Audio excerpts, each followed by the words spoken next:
Greetings and hello, this is Imaduck. Let me mute the sound on this here.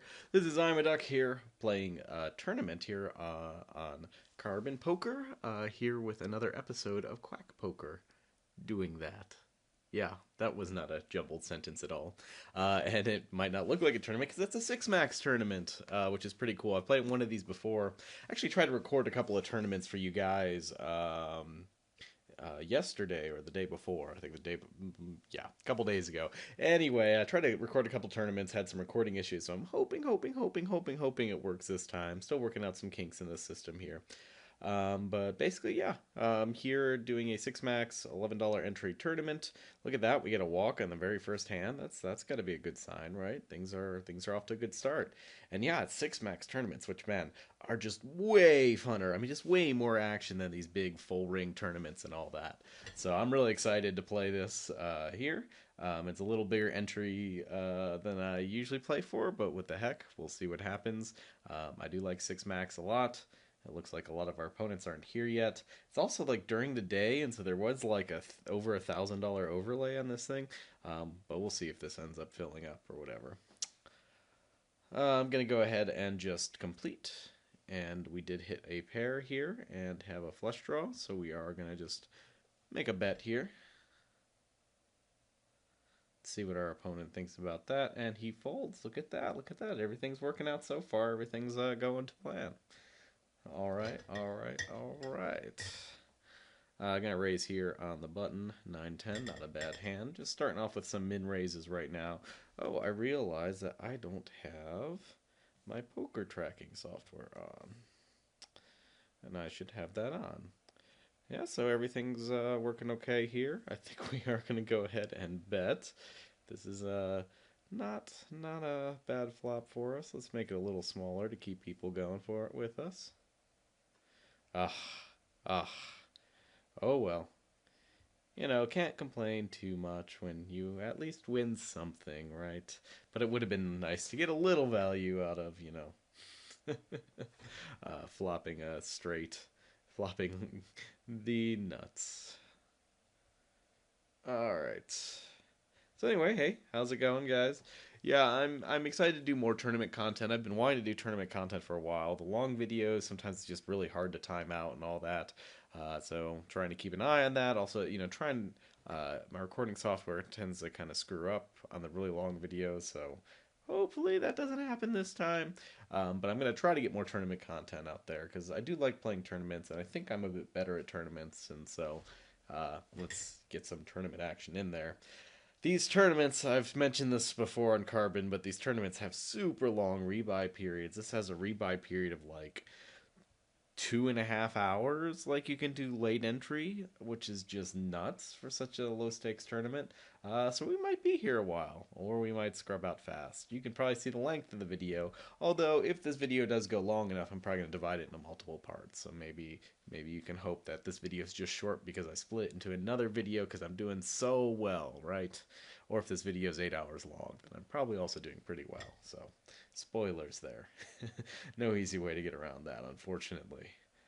Our beer today for Quack Poker is from Breckenridge Brewery, which I believe is in Colorado. I've had their vanilla porter and a couple of other beers, and I've been really happy with them. And I was in the local beer store today, and I decided to go with this one because I'd never seen it before, the Ophelia Hoppy Wheat Ale. Just sounded interesting. It's hoppy, it's wheat. Typically, when you think of wheat beers, the hops are really an afterthought. There really shouldn't be much hop character in there. So this is supposed to be something that's a little bit different. I don't know what other people have said about it. I don't know how it's been rated, but I'm excited to give it a little try here. So we had a limp and then a check from the big blind on this hand, it looks like, and a check on the flop. It looks like people are playing pretty weak here, which is great for us. I like to play six max. In cash, I pretty much always play six max. And I think that's going to be an advantage for us just because we can kind of be more aggressive than tournament players are used to.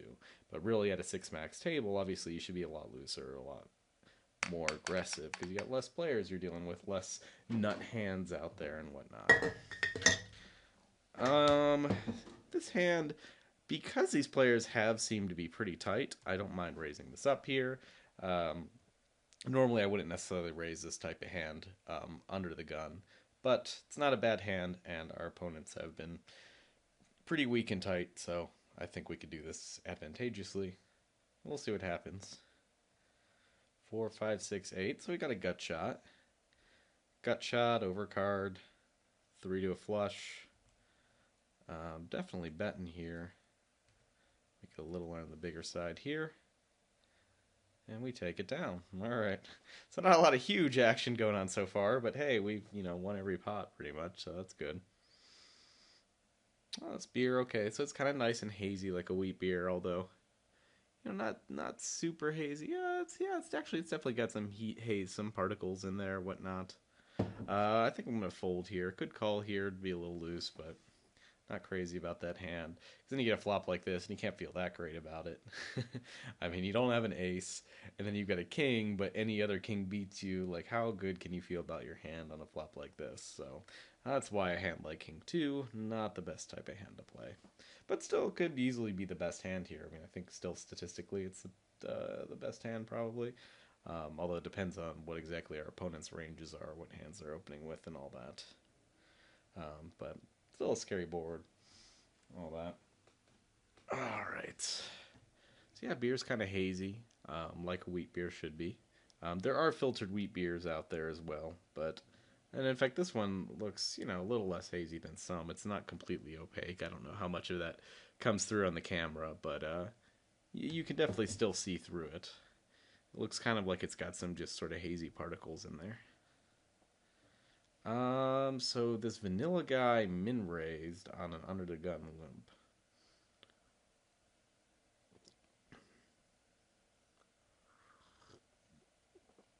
And then we got a bunch of calls all around. So 4 ways to a flop.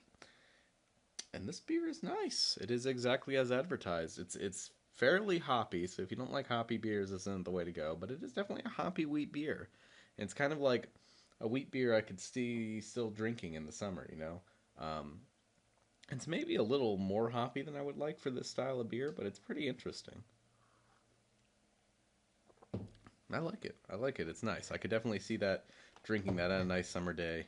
It's just kind of a unique blend of flavors. It's very nice. Very nice. I'd recommend it.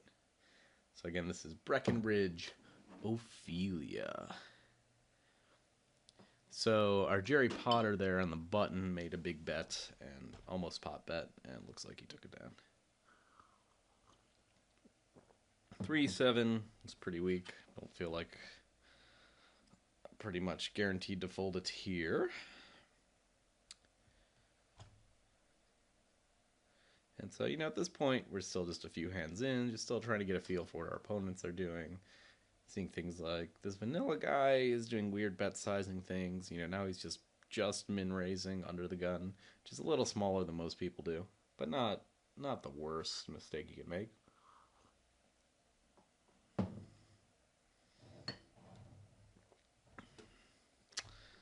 8-4-4 on the flop. 3 players to the flop. And he doesn't c-bet this flop, which is odd. Certainly would be a fine spot to c-bet here. I mean, especially given how weak all the other players have been playing so far. Wow. Alright, so I mean, just given what I'm seeing here, I mean, these players just really have been playing just weak pre and post flop. I think we really can just start putting the pressure on here, just start playing really loose, really aggressive. If some of these players are like loosely limping, which we're not 100% sure that's what they're doing yet, but some of them kind of might be, then we can attack those guys for value anytime we want to, and they'll probably just call us. We can also see a lot of flops, do a lot of raises, those sorts of things, just kind of try to push people around here. It seems like most c-bets will be profitable. We're not seeing a lot of fighting here. We are seeing a lot of pot-sized bets, so our opponents seem to have some bet sizing issues, and we'll need to kind of adjust to that accordingly. Guys got trips versus he hit the ace on the end, and he had a flush draw on the turn. Interesting. What did he have with the trips? What was his actual hand? I think it's a little weak for us to open, even though we said we're going to be kind of aggressive here. Oops, sorry. Just want to see, what did that guy have that he called with? I guess he was in the big blind. He had 9-4 in the big blind, and he called it. So he's playing a little bit loose here, it looks like. Interesting stuff. Okay.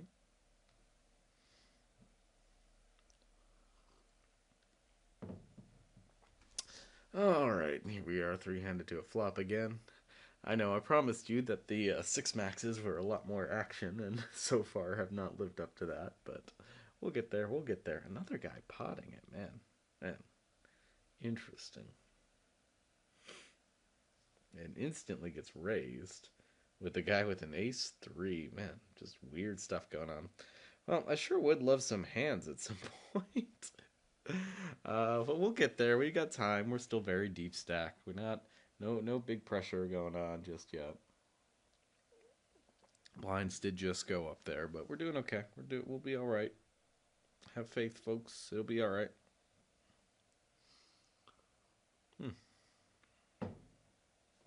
It's a good beer though. I like it.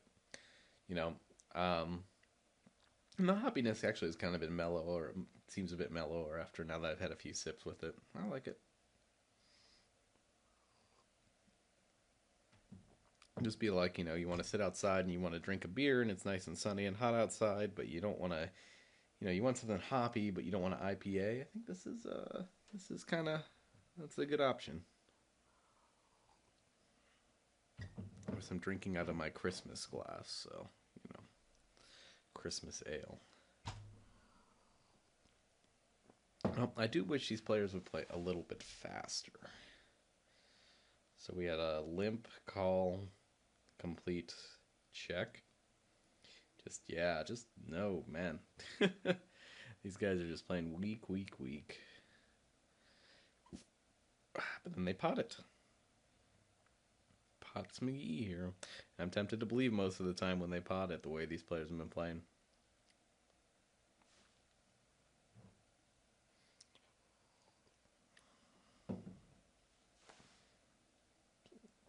Vanilla calls.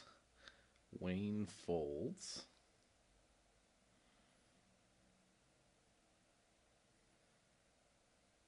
So is he going to pot it again? No, he just checks it back. Interesting. And then makes a... Oh, the other guy just folded on the river? Is that what I saw? He just folded the hand when there wasn't even a bet out there? I mean, did he have the nut low? I mean, that's still information to give away. I don't know, man. It's strange.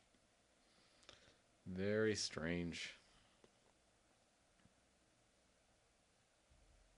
Yeah, he just folded. Just no action out there, just folded. I mean, what, he had 2-3? I mean, a 2-3 of hearts? I guess would be like your nut low that you can maybe call on the flop with. It's very strange, man.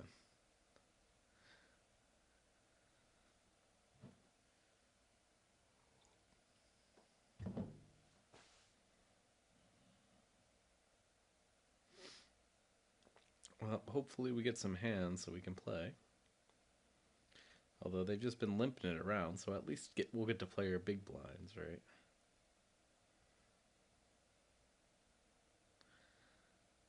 Okay. No big chip move arounds yet or anything like that. Although this hand is promising to be the biggest pot we've had so far.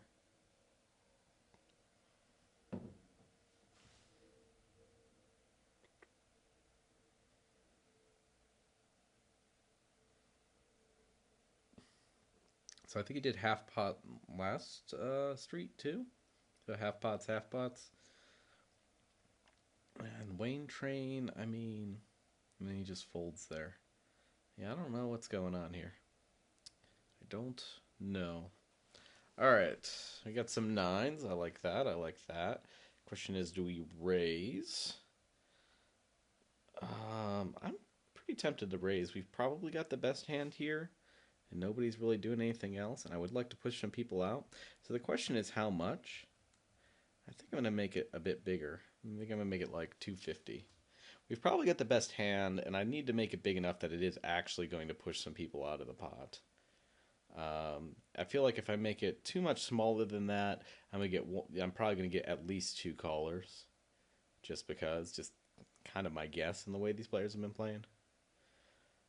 Feeling pretty good about our hand here. We probably have the best hand. Let's make it a little bigger. Let's make it 400. So about 2/3 pot here. Sucks if he's got the 10 here. If he's got some weak pair, we're not... I mean, I think I don't think it makes sense to do anything else but check there. I mean, I don't think it's really value we're getting there. If he's got ace 10, jack 10... Yeah, I don't know. I assume we're beat here, and so unfortunately he had a hand like ace 10 and just whatever. He could have the club draw here. Could randomly have a 5 maybe, but he called really fast on that flop. It makes me think he really did have something. I don't know what. And then him betting out on the turn there. I think we're just going to find better spots, and we've got to kind of just keep an eye on him. But I would get, if I had to guess, he had ace 10 there. And we were not getting him off that with any sort of bet. Yeah, everybody's playing this pot. We might as well play it. We got a gut shot. But I don't think we're winning this pot. Although with all of the checking around we've been seeing post-flop, nope, not this time. And he overbets the pot even. It's interesting. Interesting.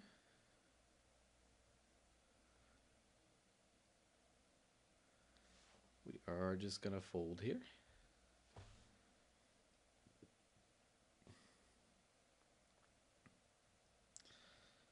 So he overbet the pot. Now he bets pot again. I don't know, maybe this guy is just very aggressive post-flop. I don't know. Could have gotten bluffed off that last hand. Don't really know. I don't know. We are getting some very raggedy hands, however.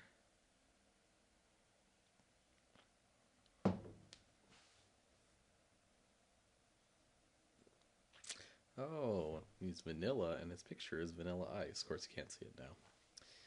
Very nice. Vanilla 5. All right.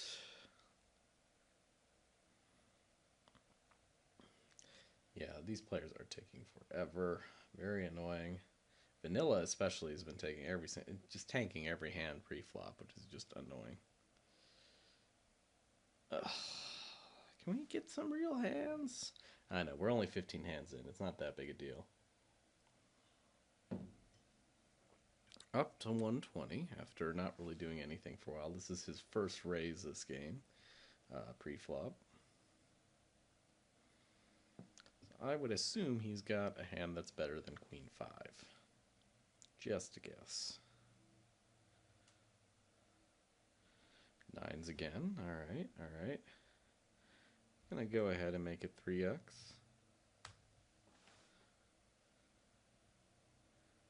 Could have made it 2 point. Sometimes I make it 2.5. Sometimes I make it 3x here. I think we're seeing a lot of people call really loosely, and we're not getting raised that much. So I think when we probably have the best hand, it's okay to make our raise a little bigger. That being said, oh, so I think we're just gonna flat it here against vanilla. Not crazy about it because we're pretty much just gonna end up set mining here. But I don't think there's much else we can do. I think raising, I don't really want to raise, get it in. It's possible, but we just haven't seen him do anything like this yet. And this is more what I was looking for here. I mean, it sucks if he's got queens, but yeah. Alright, well, he had us beat, but not anymore. Yoink. Yeah, that worked out alright for us, gotta say. But yeah, I mean that was kind of my plan, is just to set mine there. I mean, I kind of thought if a flop came out like 2, 3, 6 or something, he might check a flop like that as well. Um, but yeah, I was mostly just called to set mine there. We were given just about the right odds to set mine, and and then the occasional hand we just win off of our nines is also worth it. But the nines are pretty hard to hand to play, just because there's still enough, you got to think like, are nines that much better than sevens? What would you think about sevens in that spot? Well, you'd only play them to set mine them. So our buddy Vanilla shoves, but he's gonna need some help here, and he does not get it. Sorry, bye bye. Someone says quack quack to me. Quack to you.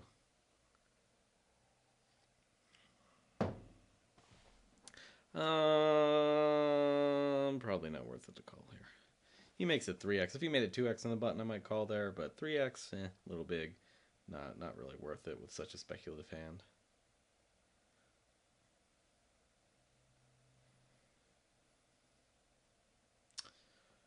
Wayne Train, what you thinking? Folds and folds. Do I sell insurance?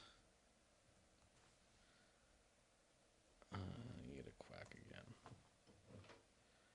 You get an ace and a 10.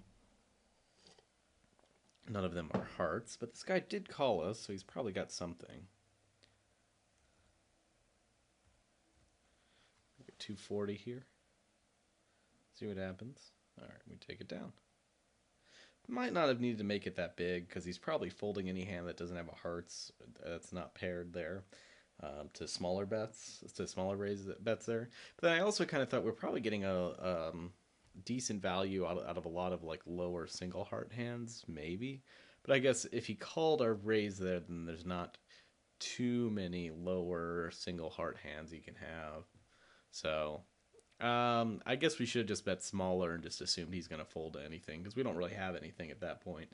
I mean, an ace or a 10 is probably good, but we don't want to put more money than we need in for him to fold. And I don't think he's calling with very many worse hands than ours there.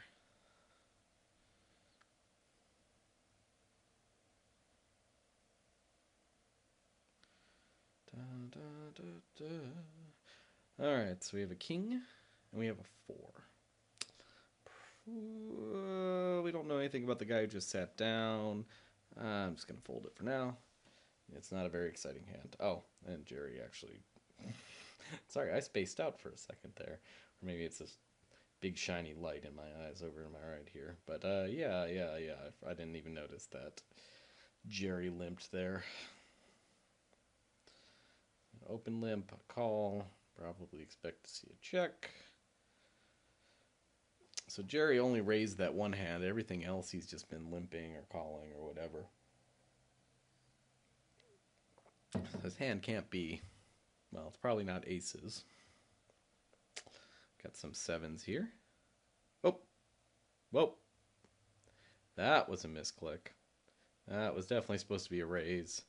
I went to move the mouse and it just clicked for me. Sorry about that, guys. But maybe, looks like we would have had a couple of callers anyway.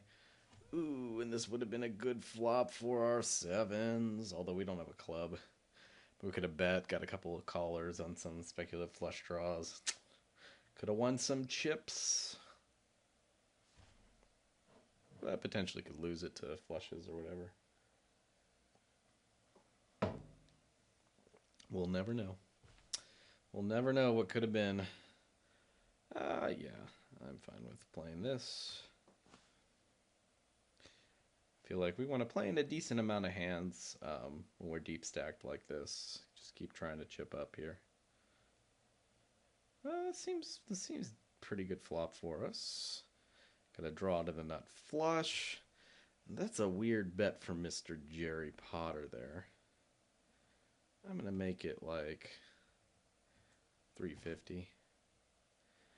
But it is weird to see Jerry betting. It kind of makes me think he's connected with this board in some way.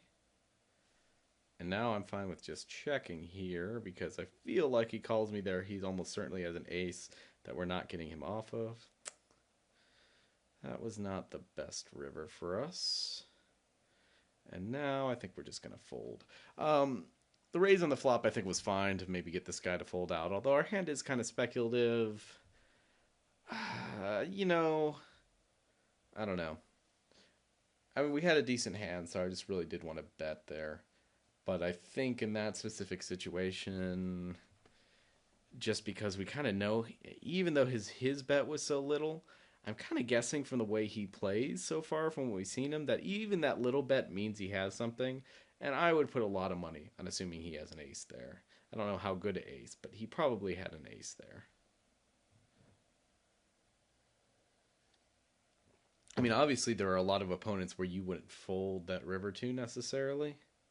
But this guy in particular has just been playing so weak, I think, and just seems to be one of these people who just doesn't like to show any aggression at all. Just kind of really hopes you're just betting into them when they make a hand. So I believe him basically when he does that. Could be wrong. I mean, we don't have a lot of hands on him. It could have just been the way things have been going so far, or his mood could have switched. I mean, he certainly is doing a lot more things now than we've seen him do before. So I don't know. I don't know. We'll see where we'll keep an eye on him. We'll just complete here with the old 4-3. 3, 4, 5, 6. It looks like an open ender to me. Let's make it 65. No real reason for that 5. We could make it a little better. We could make it closer to 90 if we want. We are definitely not folding for that. Sorry. We got a pair. Something. We're going to check.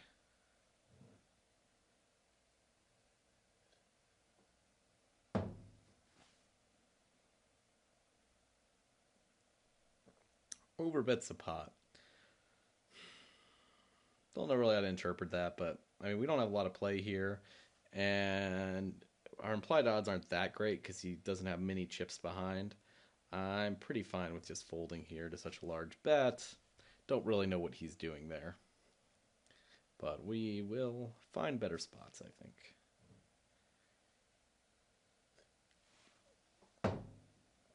Like, I don't necessarily believe him. Like, what is he so excited to have there? Unless he's got, like, trips or something. But it's just a lot of chips to, like, try to screw around with. And, I mean, we really are only on a bluff catcher. I mean, and we've got a draw to a straight. But he could even have a better straight. I mean, it's just not good. Not a good spot. I mean, he could have made his straight there, I guess.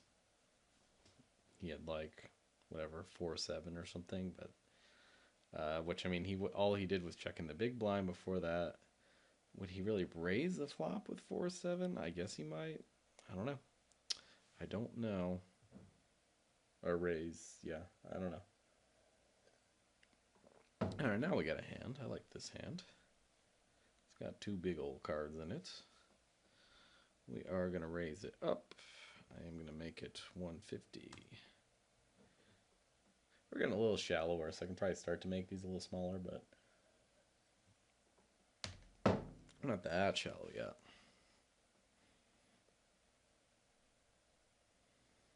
What do you think? And a fold. Well, all right. Yep.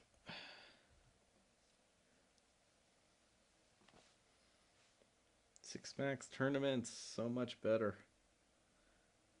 Sorry for a glitch there. I just wanted to look and see actually what's going on with the tournament here. So right now there's 82 players in it.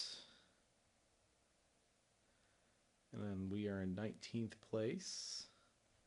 Still a $680 overlay because it's a 1.5K guaranteed. I like this hand enough. Don't mind if I do bet. Let's take a look, see what happens here.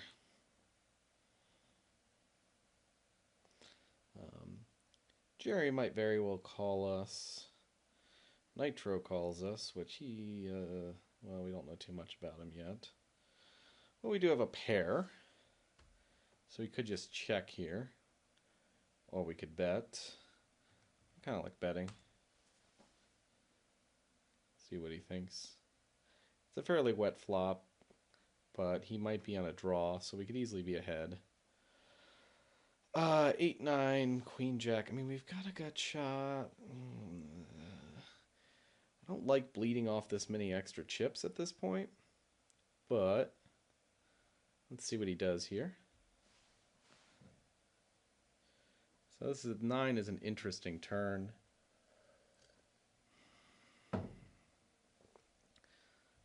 We're going to call. Okay. I like it. I like our full house. Very nice. So 9 was an interesting turn, I guess, because I was thinking, what was I thinking? Let me pull the hand over here. If it will let me. This computer is just not cooperating today. So I was thinking, like, he very well could have even had, like, King 10 or something like that. You know, but I mean, it was just, I don't know. Once that other 9 comes, there was nothing we could do but go for it. I kind of felt like he was ahead of us in the flop, but he could have also just been on a draw or something, or we had outs and things, even if he was ahead of us then. So it seemed okay. Seemed okay, and of course, it paid off. I think when he shoves that turn there, we're not feeling the greatest about it, but we're feeling okay. I mean, there's a lot of pair and 2-pair hands he could have had that he was really excited about. So, I'm feeling okay about it. I almost kind of thought he might have had a 9 even, but, you know, his stack was close to pot there anyway, so he kind of didn't have a choice. He was pretty committed. I don't think we have the odds anymore to stick in this hand. I think we're just going to fold. You know, one of these guys easily could have ace high and just be calling with this. I don't know about this guy's weak bets, but not, you know. If this guy wasn't still in the hand, if the Wayne wasn't still in the hand, then I think 100% I'd be calling Jerry there on the turn because it was a draw heavy board. But given this guy had called, you know, he very well could have had something, and all we had was king high, which is not the worst, but not the best.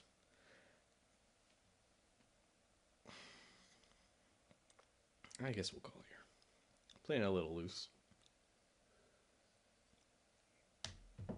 I mean, of course, it's not a good hand, but, you know, we're getting a decent price.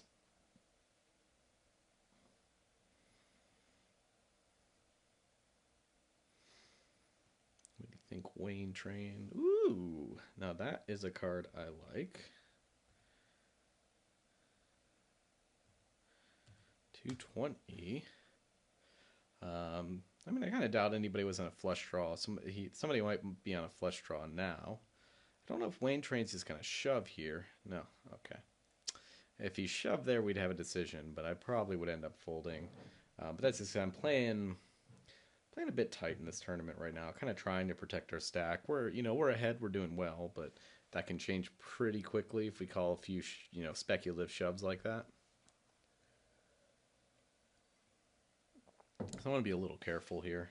And like I said, I mean, we've seen some players playing really poorly so far.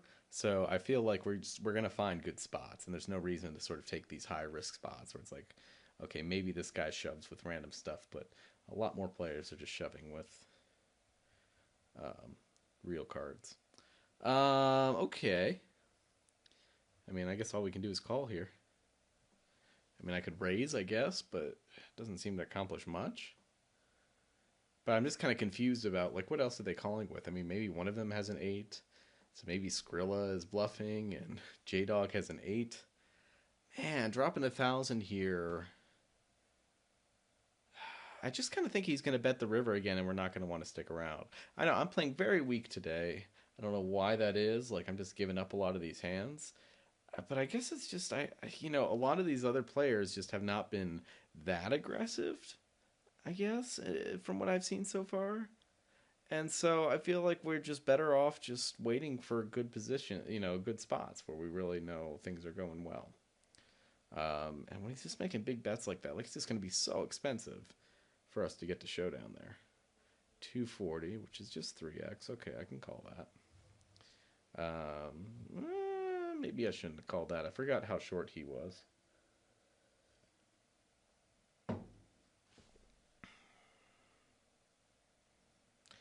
He hasn't been very aggressive. I don't mind making a little bet here, like 250. Seeing what he wants to do with that. Because we're probably ahead, right? Like, what hands is he raising with here? He's not betting the flop. I don't know. He called very quickly, though. Could have a hand like ace queen, ace jack type hand where he's just like, yeah, my hand's good enough to continue. He's probably ahead most of the time. I think we're just going to check here. 2, 3, 4, 7. That's something, right? I mean, if he shoves, we're just going to fold. Don't really know what else to do. Not too sure what's going on in this hand, but I say that, now I want to think about it. Not totally sure what's going on in this hand. But he called really fast on the flop. He raised pre. He could have like eights or something. I don't know, man. Don't know. It was weird for him not to bet the flop, but call. I don't know. It was a weird hand. It's a very weird hand.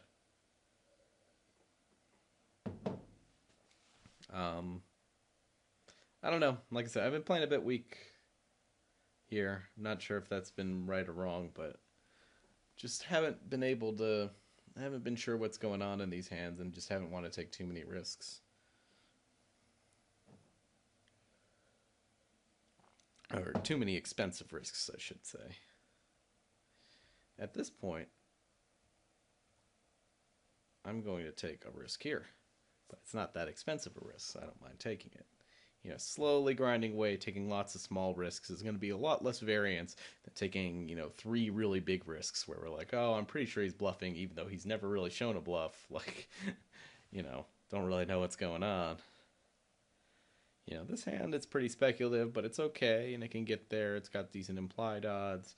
It does things.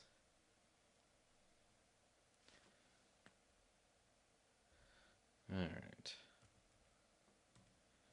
Make it 490.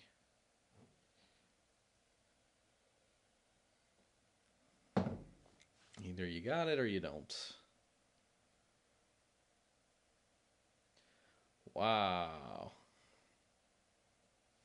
All right. Well, speculative plays have not been paying off so far. Means it's time to drink more beer. Yeah, I mean, I don't know that we could have done anything else there other than not played that hand at all but I think the c-bet was fine, especially given our opponents. But I don't know. Some of these guys might be getting more aggressive than I was thinking before.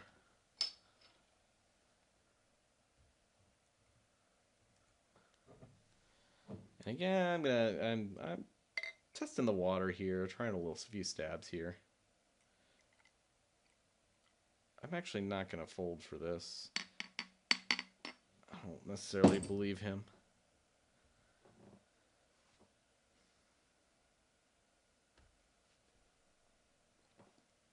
This stab's a little out there, but yeah, I mean, obviously can't call here, and I guess he really had it. All right, fine. All right, we're gonna, we took a couple stabs there. Just trying to take the temperature, I think, the room here, and so far it's been, kind of hot. We don't want to screw around too much with these guys. It kind of looks like, although we very well could have just run into it these last couple times. Seems okay. So I think because we've been bet folding a bunch, we should definitely bet again. We almost certainly have the best hand, just statistically.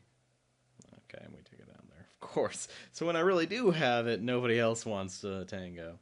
But I kind of do think they had it those other times, so, you know, we just kind of ran into it.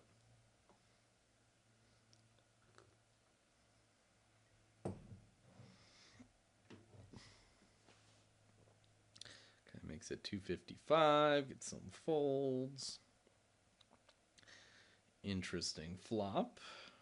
It's a pretty wet flop. What do you think, Wayne Train?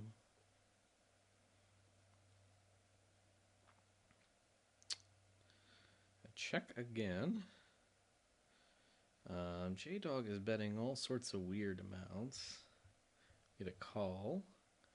Another jack. And then he checks incredibly quickly there, J-Dog. Which kind of looks like a give up to me.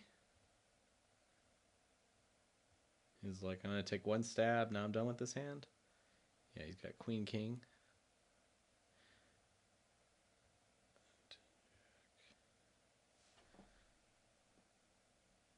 Wait, what happened there? Oh, he had a straight, and the other guy... So he did have a straight. He checked very quickly on the river with a straight. But I guess the other guy was guaranteed to have the full house because of the trip jacks. Yeah, so that makes sense. And fully grasped the dynamic there. It took me a second. I was like, what? He won with the eights? Oh, yeah, that's right. Yeah. So interesting. So, yeah, he was not happy about that last jack hitting the board.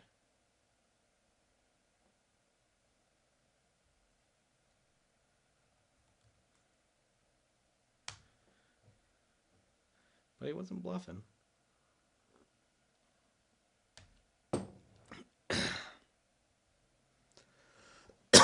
He just saw that last jack and figured, well, his opponent's got a pair or better, so he's got his straight beat.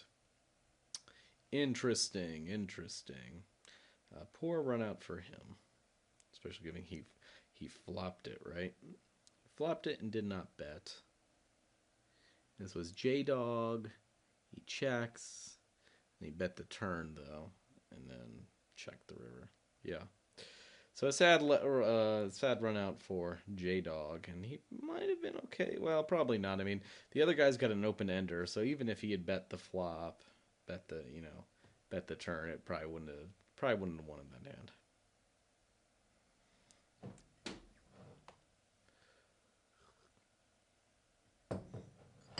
We've got a jack and a 9.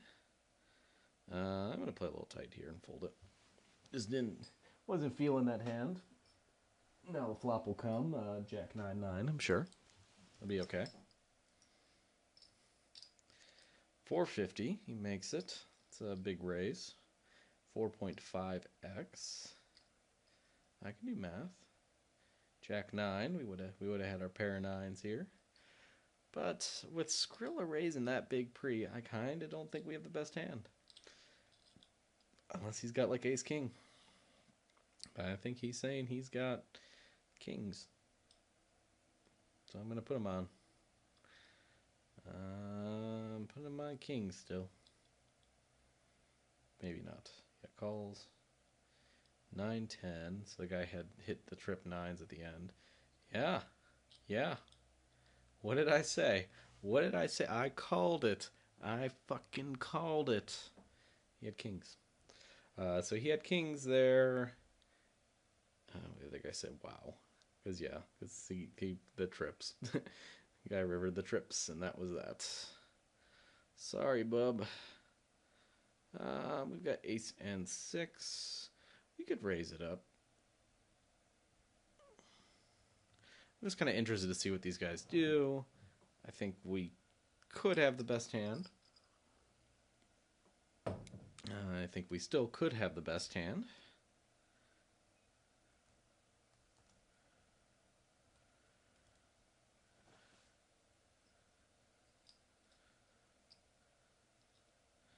And we'll take it down. So our raise got us a little extra money there and got Jerry Potter out of the pot. So interesting to know. So we got a little information about what folks are doing there. I don't think we want to call 282 to 1. You know, it's not awful odds, but we are playing in the worst position, so we can give it up there. Be okay. Sorry, I shouldn't be clicking bottle caps during a recording. How unprofessional is that? 6-8 on the button. Sure, we can raise that. Why not?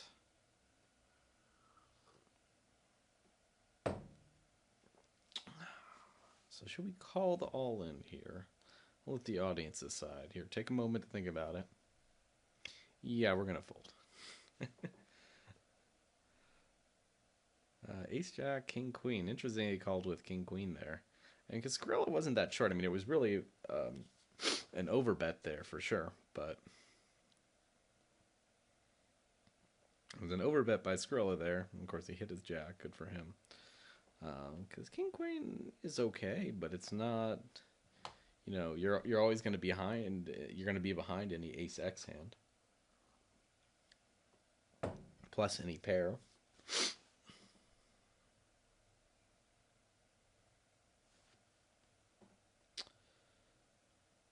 We've got an ace. We've got a 6. What else do we need? Not much. Not much. We're going to play a little loose here. I mean, it's not that loose, but, you know, opening weak aces this early, I'd rather be one seat over, especially we got a new player to our left. Don't know what he's going to do. We got J-Dog, but J-Dog might decide he doesn't want to go with it here. He's so short. Would we call if J-Dog shoves? That's a little hard to say. And now we do. We actually get that decision. I think we do. It's not that much more. It's 753 to win. A lot more, and we could easily be ahead. He's got 10s, okay. We need our ace. Show me the ace. Show me the ace. Nope, no such luck. Alright. You get a full house. I think we still have the odds there. What was our equity on the flop? Pre-flop was 28%. I mean... Yeah, you know, we're close to the right odds we actually needed to call there, so wasn't so bad. And he could have easily had like King Queen, King Jack, or something like that, want to shove, or an even lower pair than that. I mean, Ace 6 is probably the worst hand I'm calling with there, but we had odds. It worked out okay, you know, or could have been better, but could have gone the other way. Third of the time. It also means like people are going to be less likely to screw around with us, I think. At least with weak hands. He raised 3x here. It's a little much. Fold. Here are 53 big blinds deep.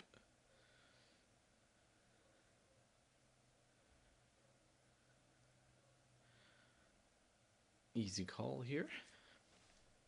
I mean, potentially could raise, but don't think I want to do that.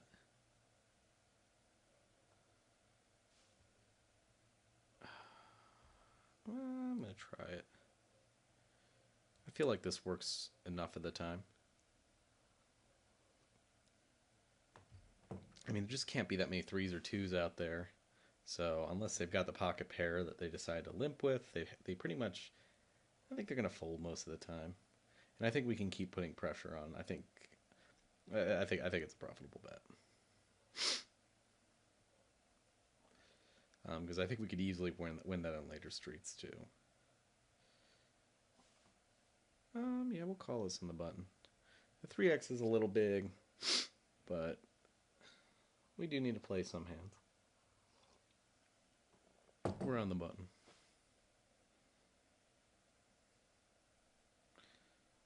This guy doesn't c-bet, but he doesn't bet much pre, so 400. I think I'm going to call here because he very well could give up. We also do turn and open ender, which is interesting. Bets half pot again. I'm actually going to call here because I think we've got the implied odds, even though this is a pretty big chunk of our stacks. I'm not feeling great about this, but we've got decent implied odds because I think he's got a big hand, and we're just going to go off if we get it. But we don't get there. Makes it about 900. I guess he thinks we have something really weak and we might just call there. I don't know. I'm folding. But I felt like he had a big hand.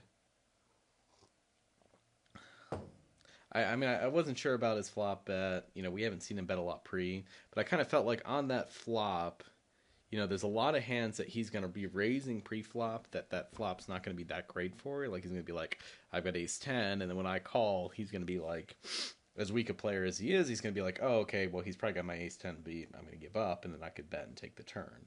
Of course, we hit the turn. We got the open ender. You know, it's iffy there as to whether I should call again. But I kind of feel like if we get there, he's gonna call a river. We'll probably be able to get all the chips in on the river, or get a lot of chips in on the river, and make a good profit. So it kind of gives us decent implied odds. He only bet half pot. Is very borderline there. Did not work out though, and it's that did hurt our stack a good bit. That whole sequence there. So I don't know. I mean, one thing to consider again is this guy's betting so rarely. That maybe we just shouldn't have even called pre. Probably should not have.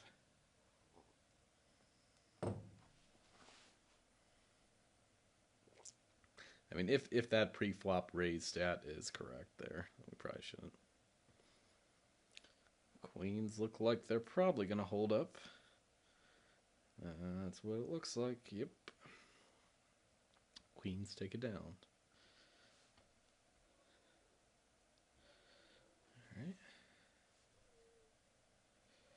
So yeah, we need to do a little work here. It's a shame.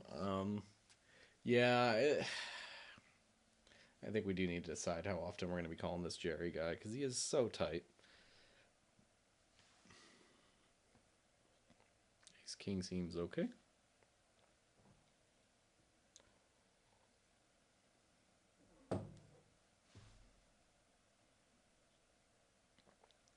Ars Cards fans. What do you think, Ars Cards fans? He folds, folds, folds, folds. Of course, whenever we get a good hand, nobody wants to play. I am going to raise you.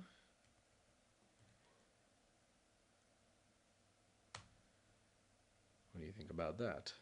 Fold.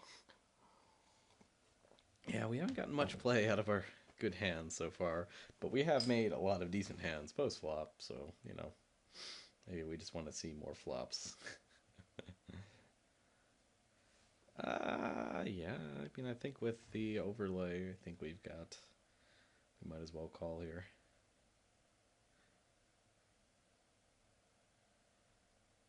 This is not our flop.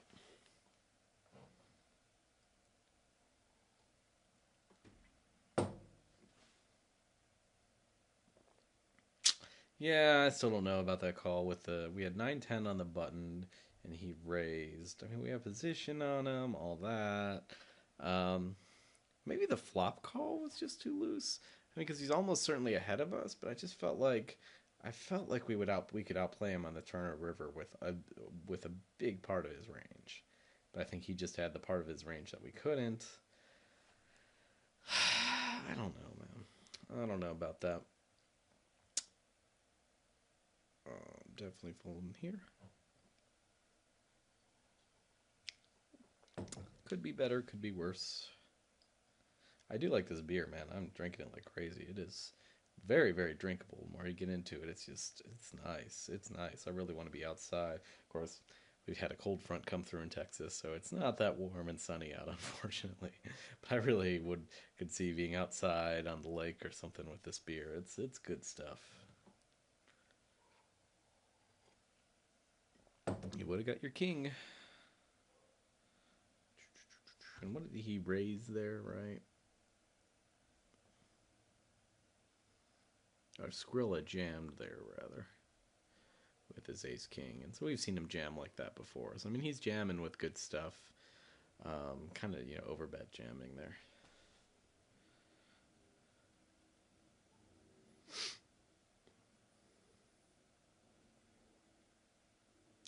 And it looks like we're going to have a break, so I'll see you guys back in a minute. Hi, we're back. Did you enjoy your break? I enjoyed my break. It was good. Got another beer. Um, hung out for a bit. Played some tunes. It was good. It was good. We had a King 5 here that we folded. And you haven't missed anything other than that. So we're starting to get pretty short stacked here. So it is time to start doing some work here. We need to be a little more conservative in our efforts. Deuce 7 is not going to cut it. So yeah, hopefully we'll get some good hands, play some good poker, make some good money.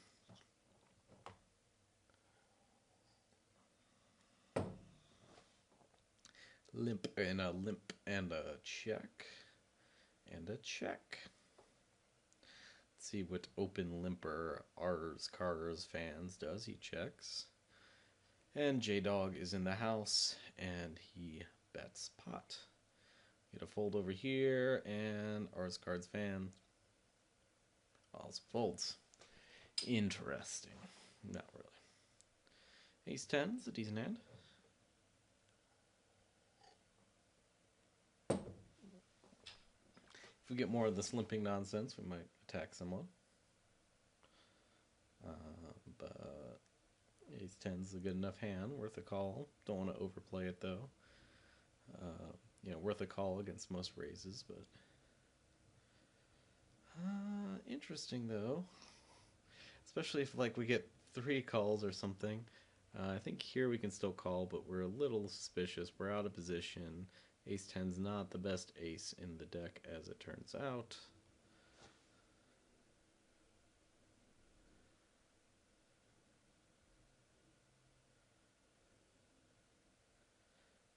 And this guy... Well, I like it when our decisions are easy. Insta-shoved there. It was interesting. And gets a quick call. Queens, 10s. We would have won. Look at that. Not that we would have stuck around there. But we could have won. We could have gotten there. Yeah. So it's, kind of a standard hand there.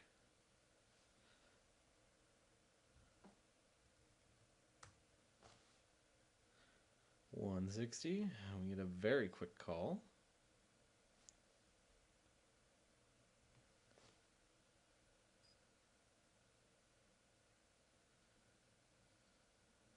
I don't think there's a big reason to do anything but check it down now.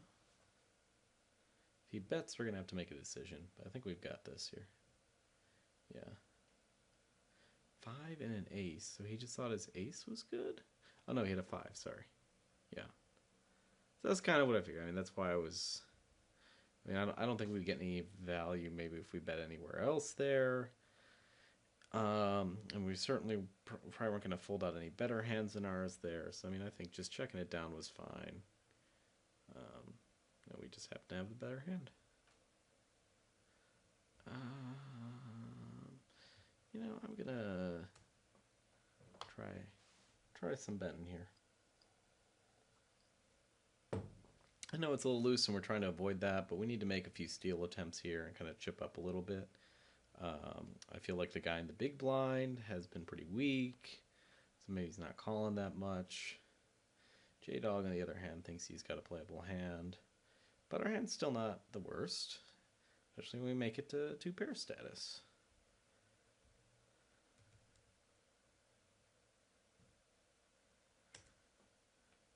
We're probably going to war with this.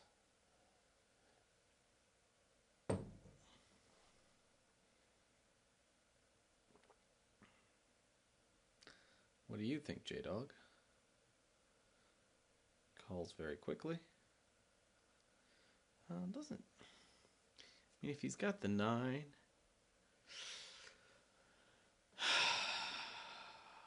But he might be waiting for the 9. I don't mind just the check here.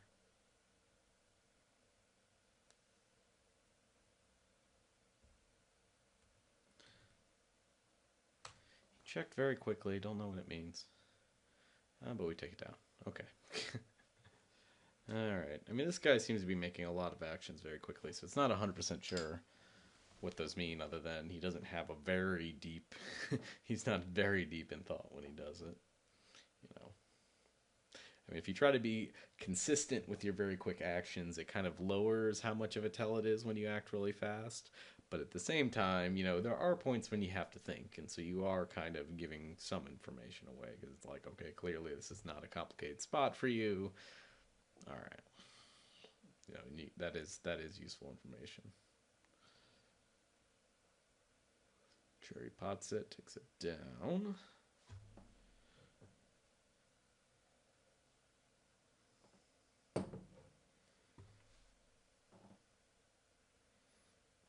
So here's a good part. I mean, if we can chip up a little bit more, then we'll be in sort of a good position where all the people who really haven't gotten many more chips than the original starting stack are going to be pretty short.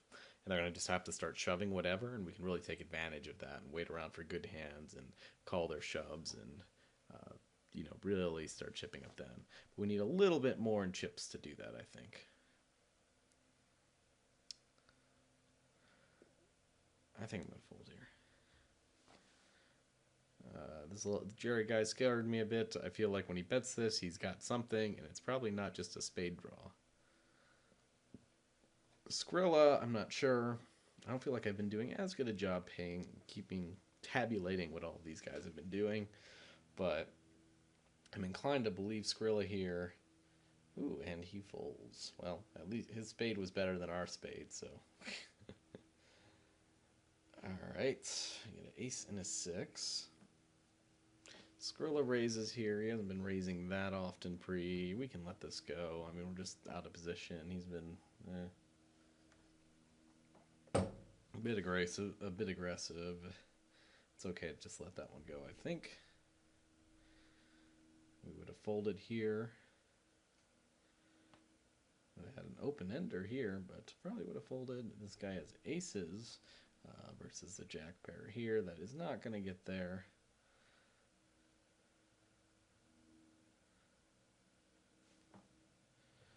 150 here.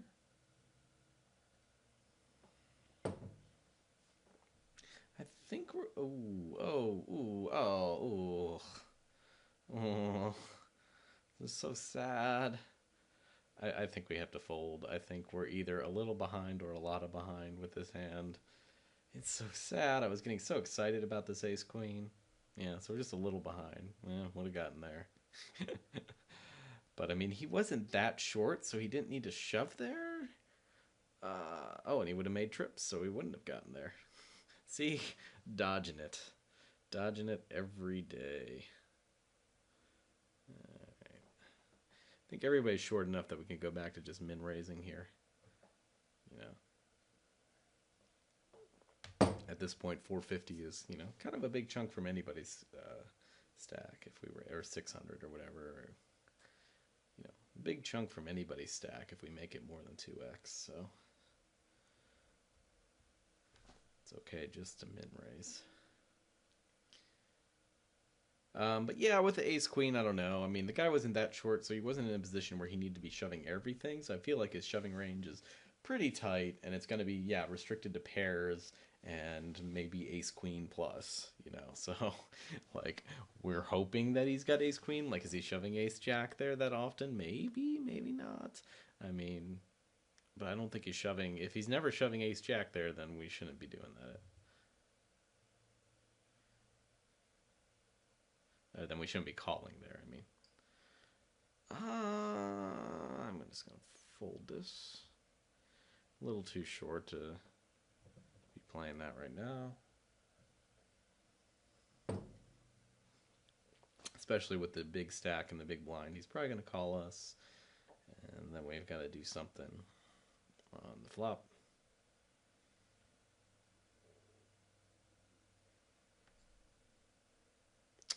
Would not have been a great flop for us, but not the worst.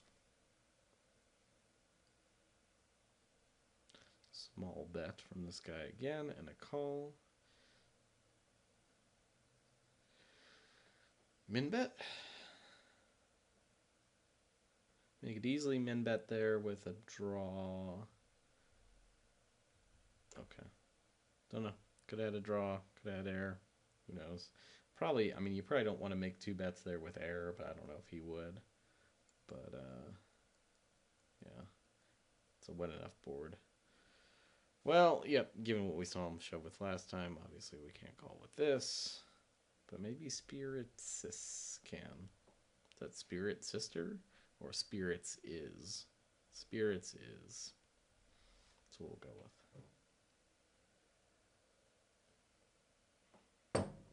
Alright, we got an open limp here. We could attack it. Which I don't mind. Oh, wait, no, but then that guy. Sorry. Watch. I guess he just acts so fast. I don't see him half the time when he puts his chips in. I mean, I guess he's got a lot of this stuff auto-checked, but yeah, it's confusing. We did not make a set. I kind of doubt we have the best hand here. It's possible. It's possible. One thing I don't like is it takes away the fold checkbox after, on carbon, the fold checkbox disappears. Or it disappears when the buttons come up, and then the fold thing, you can't really tell here, but the fold radio button is not in the same spot as the fold button. So I like to hover over the fold so I can get ready to press my fold. I guess it's just me being really, because it's the ultimate being lazy, right? Like, oh god, I have to move from here to there. It's so much effort. Yeah, here whatever. We're gonna attack. We're on the button. We're on the button. We got a suited ace. We are playing it, fool. Terrible flop for pocket jacks. Oh, that last one. Yeah, I can see that. Checks.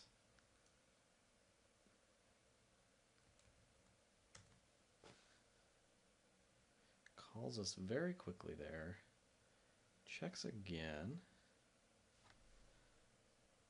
What do you think he's calling us that quickly with? He has no... check. I don't know. I feel like against some players I would bet that turn there. It's just something about this whole thing, though, that just doesn't set me right. I think we have to fold. I don't know. Something didn't feel right about that hand. Like, on that board at all, he's just not thinking about the flop at all.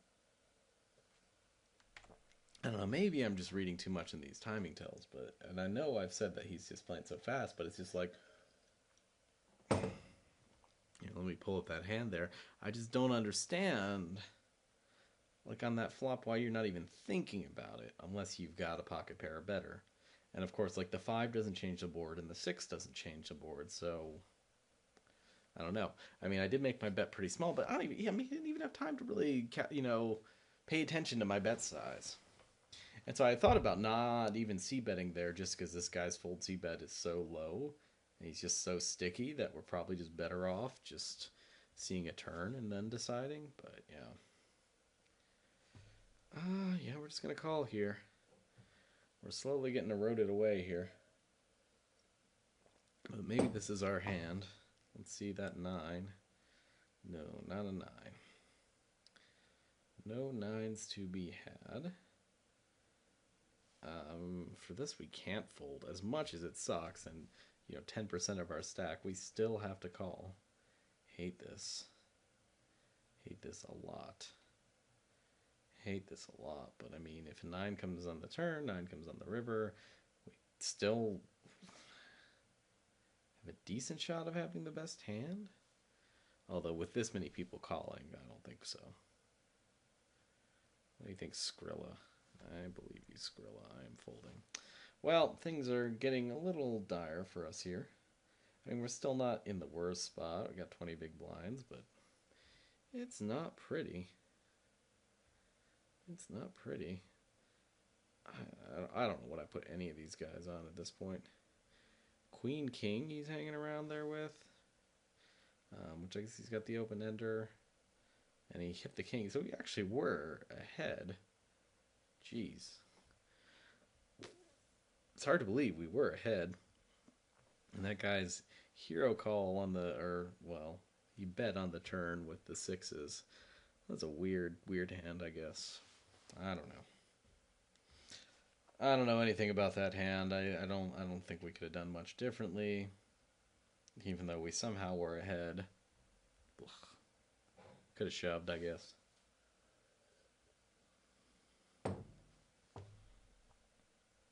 Now we got some trash talk going on. I like that. I can get behind that. Sorry I had to turn a fan on here. You didn't bet enough. Yeah, I mean, he did have an open ender. He just managed to make the pair instead of the open ender. I mean, the other guy was going off of the sixes. I will check here. See a flop. It's a pretty good flop.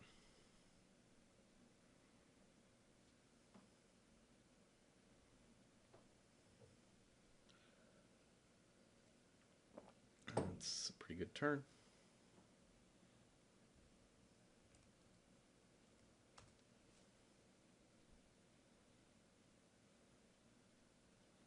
Could have made that a little bigger even, knowing how sticky this guy to my left is.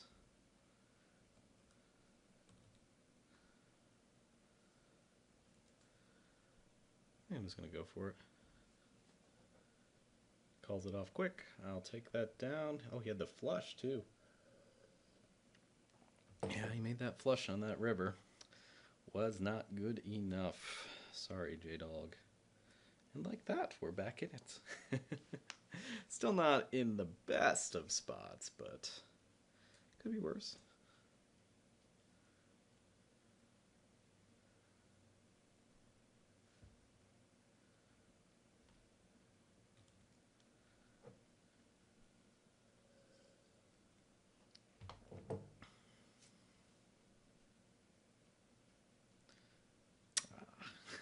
We could have let someone bluff there, I guess.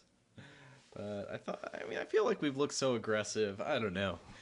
Seems like we haven't been getting as much value out of our big hands, although we did just get a nice double up there earlier, so that was nice. I can't complain.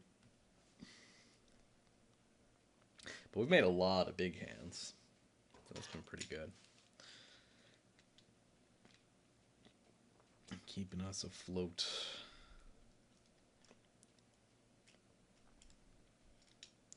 We've got a 10 and a 7.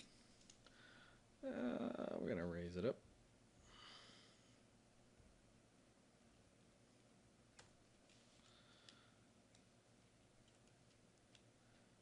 I kind of like Jay Carver's trick of making it slightly bigger than 2x. It makes it actually seem a lot bigger raise than just like clicking the min raise button. Like, you know, just ever so slightly. 450 just looks a bit bigger than 400 right now. So I kind of like that.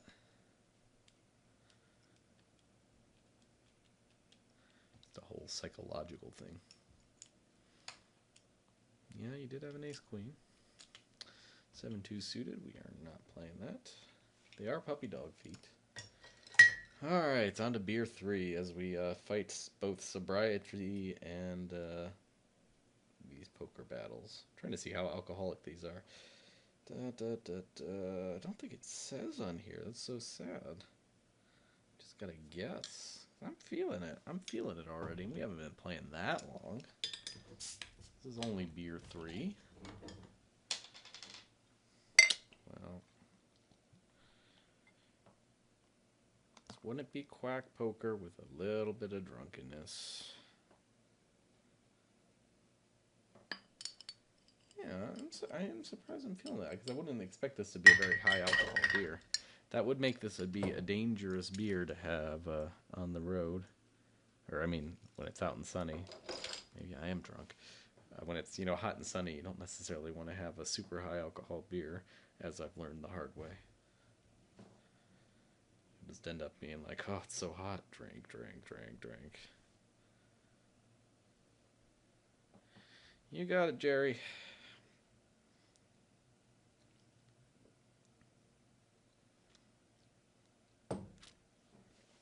One thing, too, with these 6 maxes is the tables seem to just move around less. You know, because you have less player seats to be moving around, you know. So you don't, not constantly getting new players in and out and in and out all the time. You can see all these players, you know, except for the guy to my left. We've seen everybody for over 50 hands, some of them 80 hands. I mean, the entire tournament. It's pretty awesome. I am all for these 6 max tournaments. Unfortunately, I'm not really rolled for them, but bankrolled for them, but bankroll management, it's overrated.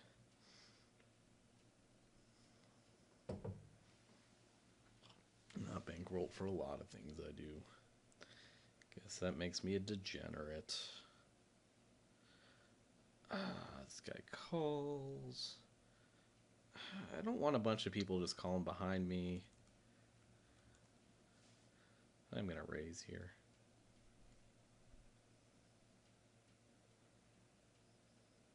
I didn't want to fold, and I didn't want a bunch of people calling behind me. So I made it kind of small, though. Less than 3x. I feel like that's still big enough to accomplish everything I wanted to accomplish. J-Dog is so sticky, though.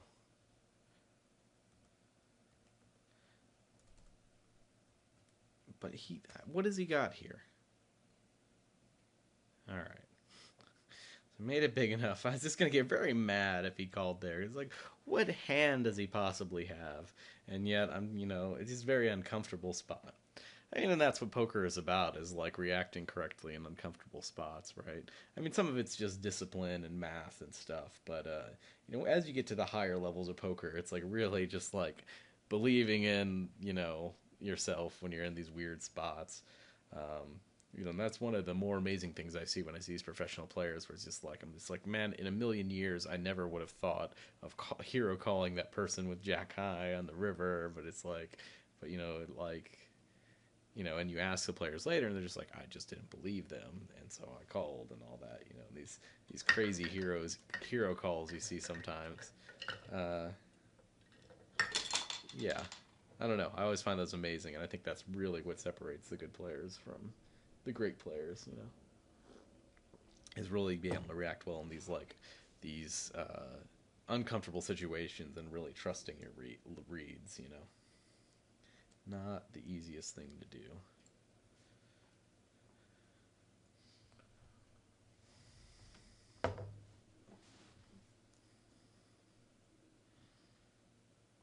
I would have had a 4. I would have had a full house. Oof, that's a good full house. Wow, he could have gotten...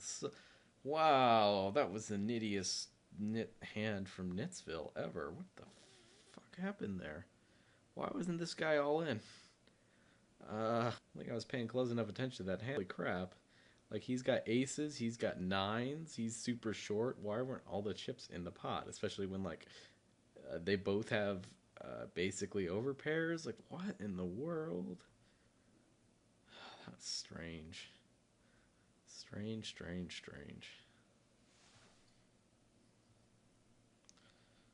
And now he's got to go all in with some trash. Okay, not trash. Well, you get my blind. And everybody's ante. Alright, it'll be a little better off.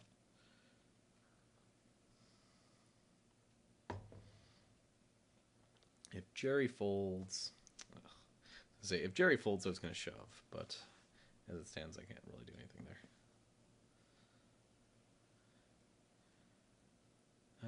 This is kind of the same deal. If it folds to me, I think I'm just going to shove. Jack King's it's kind of weak, but still strong enough to shove.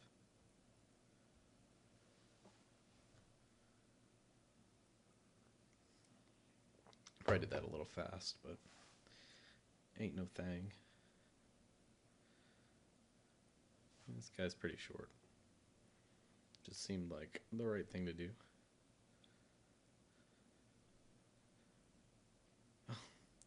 So this is a really... No. I thought about just shoving there. Which is really, obviously that's very different when I shove there. It wouldn't have mattered. I thought about just shoving there just to be like, oh, is he just shoving everything? Whatever. Try to confuse people, but I think I could have got more value by just J-Dog calling with the worst hand and getting to see a flop or whatever. But as it turns out, it probably wouldn't have made a difference. He hits his jack, but then needs to dodge some puppy dogs. Oh, no such luck. J-Dog gets there with his ace-king. Very nice, very nice. What's going on in the actual tournament here? 67 players left. Look at this. Still, like, I mean, if you had 3,000 chips here, okay, that's how many big blinds? 12 big blinds? Like, who is buying in the tournament still? Which I think people still do, and it's just like, why are you doing that? But, like, they still give the option for these super duper late buy-ins. I don't understand it. So there's 54 minutes remaining in late reg. I mean, so this isn't even the worst it's going to get. It's unbelievable. But what are we in? So we are in some place. 25th place. Not great. Yeah, I guess we call. I guess we check. Probably find out if we have the best hand here. Maybe these guys will all just want to check it down with me. I could bet here, but I don't think it accomplishes much. I mean, maybe it does. It's for some protection, but... the problem is the queen could have hit either of them, too. And that's just... Okay.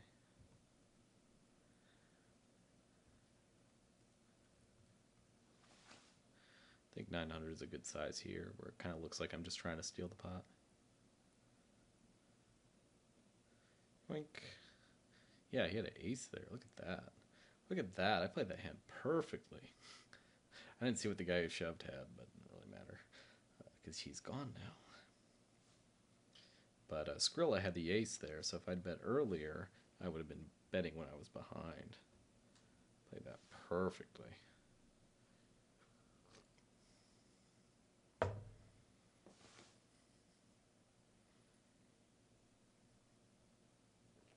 Now we're in decent shape.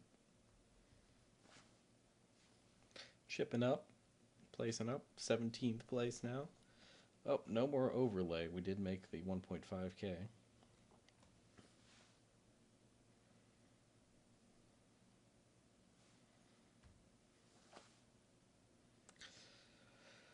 All right.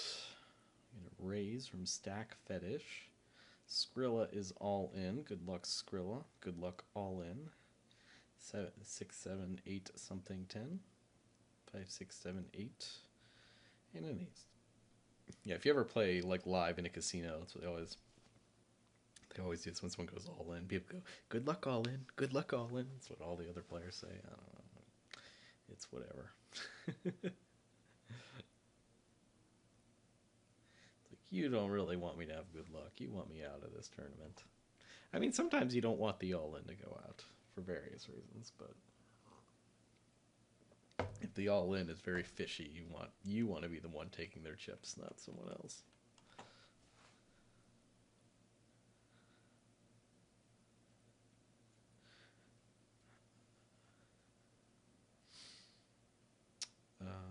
Yeah, we're gonna fold. I mean, I guess he is about at that. He's got 10 big blinds, so he is in shove mode now. Mr. Ween Train. Now we get an open shove from Faded. Similar deal. He's short enough that he's pretty much just got to shove with any face card if he's the first to act. It as I think Harrington calls it, you're all in vigorish. Right? So being the first person to shove, or is it called first in vigorish? I don't know. Point is, being the first person into a pot, with the first raise, puts you in a much better position than later on trying to raise somebody else's. There's less overlay in the pot, I explained that very poorly, and I'm not going to re-explain it. If you're not drunk enough to understand my drunken ramblings, then you should not be watching this. Just saying. 2-4 is going to get folded.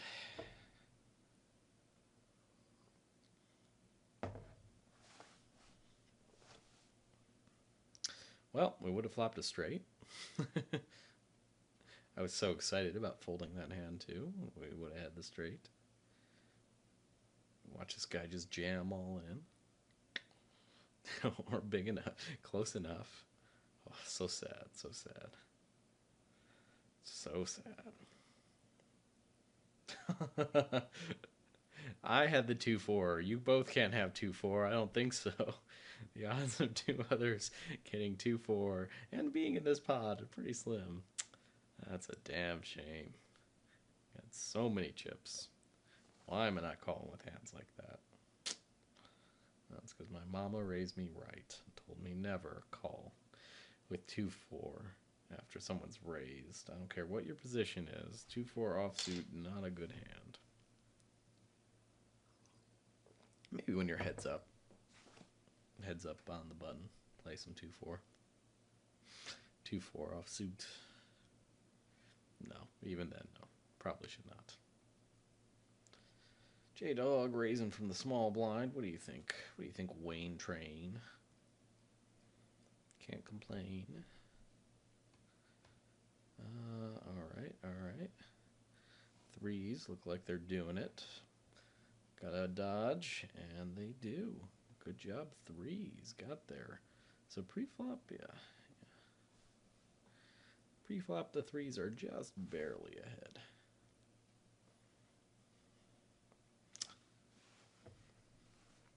Stack fetish. Throw some chips in the pot. A little more than 3x even. Interesting. Is that like 250, 400, 525? I don't know what that amount he's showing is. Is that 1.5? Maybe? I don't know. I don't think that could be 1.5. I don't know. How are you guys doing today? This beer is strong. I do need to look up the ABV for this. Because if you can't tell, I'm a little tipsy right now. I'm really shocked because I think I only had 2 of these, right? I think. 2.5 now. Ah, faded. Why do you do this? Okay, good. That makes it much easier. Yeah, we would not have gotten there. Sweet. So I was going to be in quite the conundrum if I had my 6s there and everybody else had folded. But Wayne Train saved me from any difficult decisions. I mean, 6s are probably just slightly too low to call there. I mean, is he shoving with 5, 4, 3s ever? And does that really even matter? Like, I don't know. And why is Wayne Train shoving there? Just 'cause?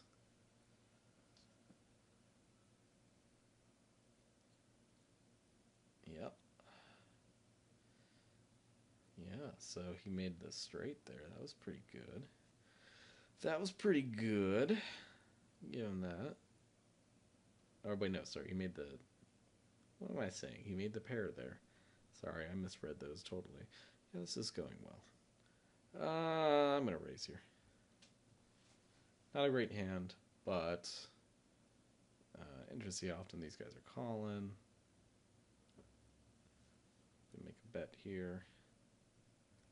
Make it small. So I feel like it doesn't matter how I size that bet.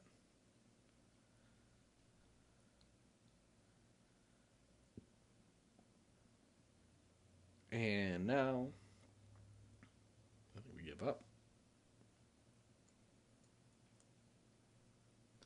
I mean, if he checks here, we could potentially bet, but when he's betting here, we have to fold. But we're gonna make it look like we're thinking. Yeah, okay, fine, you can have it. 6 high, probably not the best hand.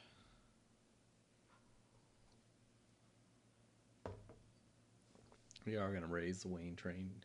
Ooh. Ooh. I guess we're just calling. Not crazy about this. Could have folded there. Maybe I like the fold better there. It's just a weird spot. The problem is like calling is a huge chunk of our stack. I don't think Wayne Train's got much, but Jerry Potter very well might. Check. I mean, Jerry Potter for some reason I just don't think he's bluffing that much. I mean, partially because he doesn't raise much pre-flop. I don't think he's bluffing much, so I'm fine with that. So it was expensive to call there, but I think it was okay. Came ace high or queen high, we'd feel decent. I mean, we'd feel better if it was queen high, but. And I gotta believe Jerry Potter's got something, but I gotta believe they both have something here. Yeah, so Jerry's got tens, the other guy's got king jack. Yeah, so I mean we weren't, our call there was not bad. They had tens versus king jacks versus ace queen. We're a little behind the tens. Jerry Potter just limping with whatever like he does. But yeah. Or not, sorry, Jerry Potter was the one who raised. Also, Jerry Potter raised with a 10, sorry, yeah. And then Wayne Train just calls with that. But Wayne Train was limping with king jack like he does. I think we're too shallow. I was gonna get a little loose here, try to do something crazy, but I think we're just too shallow to screw around with that. Screw around with suited gappers, even decent suited one gappers. It's just not enough here. I think we're just too shallow. I mean, we could try the open limping like these guys, but open limping is just never good.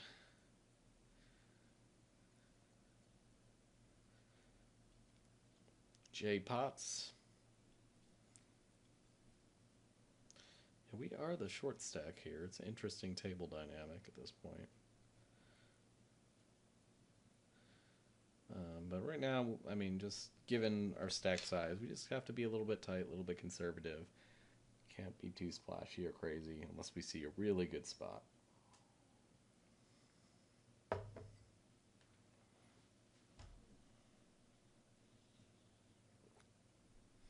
And we're kind of, we're at this point too where like raising and then c-betting is going to be expensive, so we got to be careful about what we do here. Don't know what J-Dog's doing here. Went up to get a sandwich or something.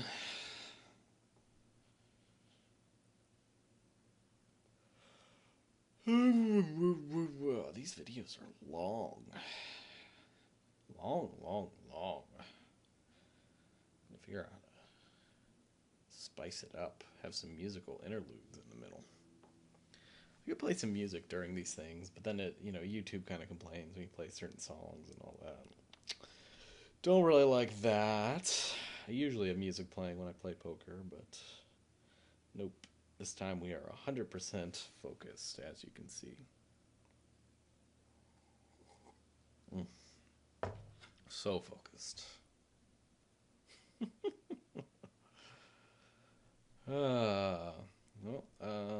Jack Queen, Puppy Dog Feet seems like a good hand.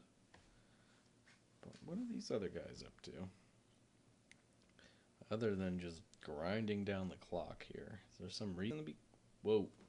Oh my gosh. Poker is dead. Poker is dead.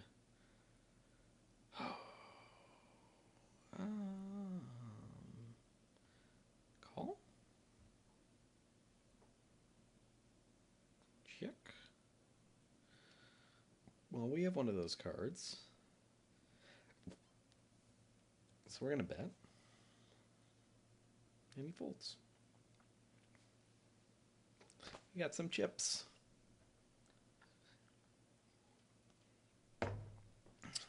Seven friend has a little deucey friend. But we're going to have to fold.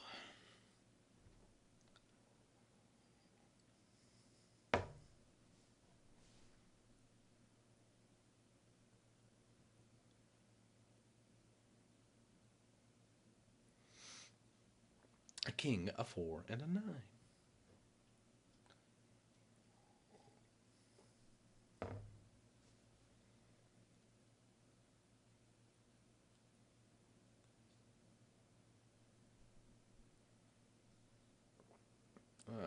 Now what? Got a king and a 10.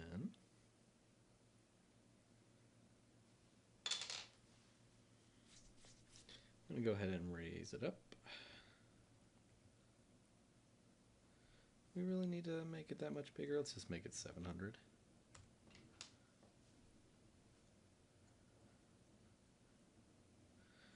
J-Dog, what do you think? 700. I mean, if he raises me, we probably have to fold. Alright, so now he's just tanking every hand. I don't like this. I might have to say something mean. I usually complain to these slow players. I don't know if it ever helps. Whatever. I mean, maybe... but I think if he's timing out, the software will just make him sit out automatically. So I don't think he's timing out.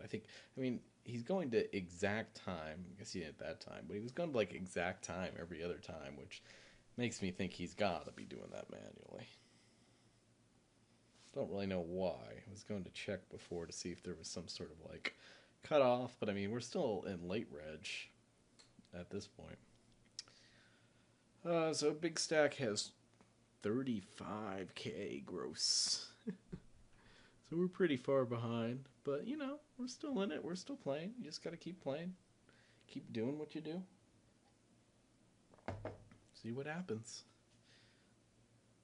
I do like this 6 max tournament structure so much better. I think I'm a little more used to the full ring, so I might not be playing as optimally as I should be at these 6 max.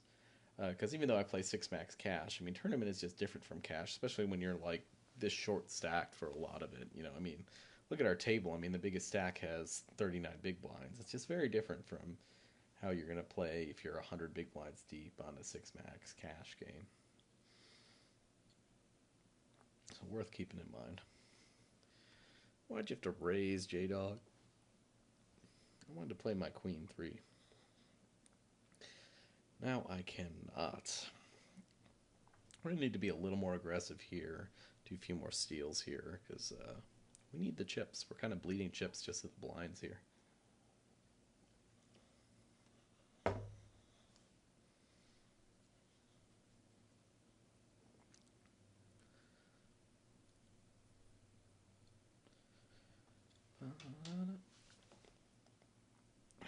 Wayne train. Yeah, and unfortunately, can't really raise here. I guess we just call. Well, if it checks around and we get a jack. Otherwise, I think we're folding a decent amount of the time here. You know, that's kind of a small bet. I haven't been paying attention enough to figure out if that's if small bets are kind of a tell here. I'm gonna call. Just see what he does. I know it's a big spew. But I kind of don't believe him.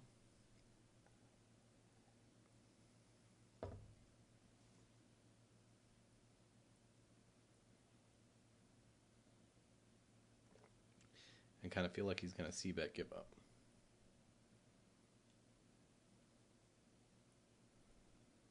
Just kind of what looks like is happening. We also have got any ace is good for us, any jack is good for us. Well, so much for my he's going to c-bet give up. But I mean, okay. He's got a hand, I assume. Half pots it again. You got it. So yeah, that was a little expensive, but I don't know. I kind of feel like we need to get in there and do something. I don't know. I felt like we played it okay. This guy's c-betting enough that he's bluffing some amount of the time. We're going to raise this here.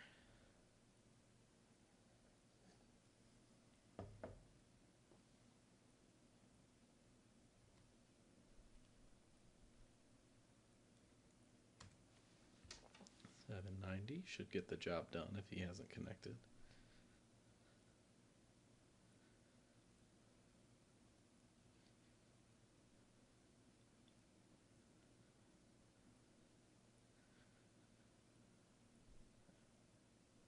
Sitting on the edge of my seat there. Sorry for the silence.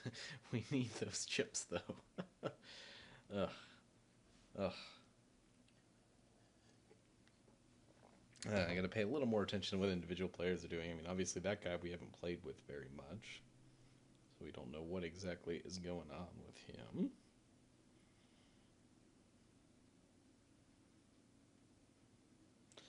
So J-Dog raises. So this you just got felted to 7. I don't know. I give up. I don't know what that means. But he called and then he gave up in that hand. Okay. All right. Yeah, down to 19 big blinds. We got some work to do. And we're also we are the shortest stack at the table. This is not a great spot. I thought about raising there just to try to get some chips. I mean, everybody is playing tight-ish, but still just didn't feel great about it. Of course, yeah, looking at that, we probably could have taken it down. And he's got an ace, so maybe not. He almost certainly would have called us with any ace there. We're going to need something, boys.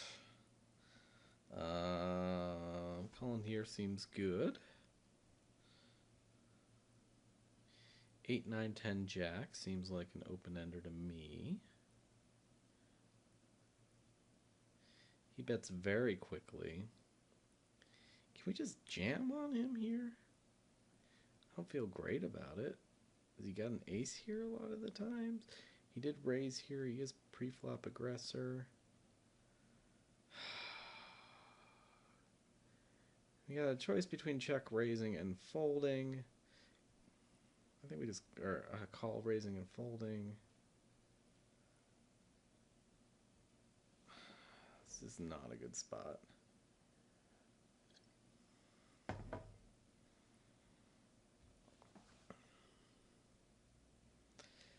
And he did have the jack. We could have jammed it. We would have taken down the pot. We would have been in a much better spot than what happened there.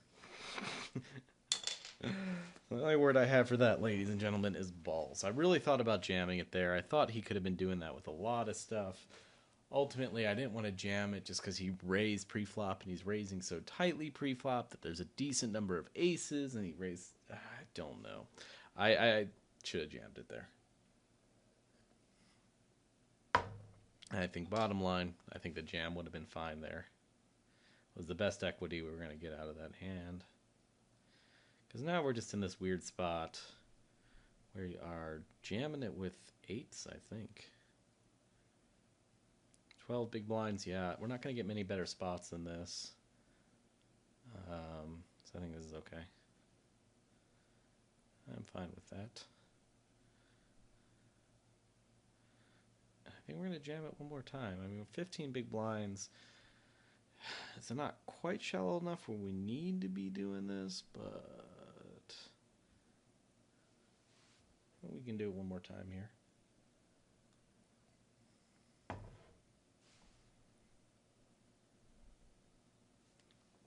Man, I really wish I jammed that flop, but it was just so scary because we're. I guess we're not that far behind any ace, but I feel like he's calling us with any ace.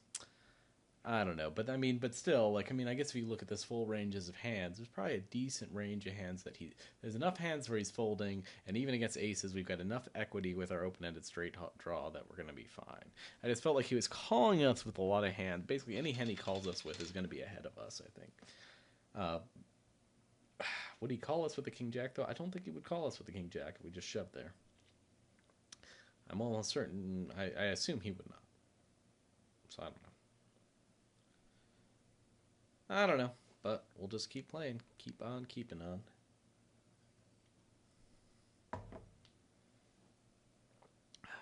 With the overlay, I think this call's okay.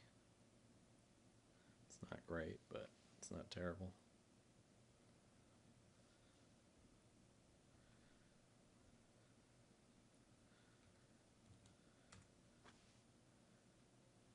Surprised this guy didn't c-bet. I kind of don't think he has anything. Or he's got like a weak pair is kind of my guess. I mean, when he doesn't c-bet there, it probably means he's got like a weak middling pair.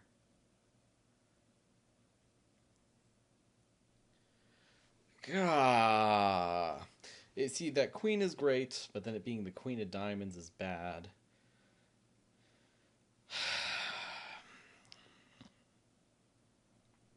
I think I just gotta fold. So ace 10 gets there. Man, I don't know. I don't know what happened there. This is just not going well for us. Ah.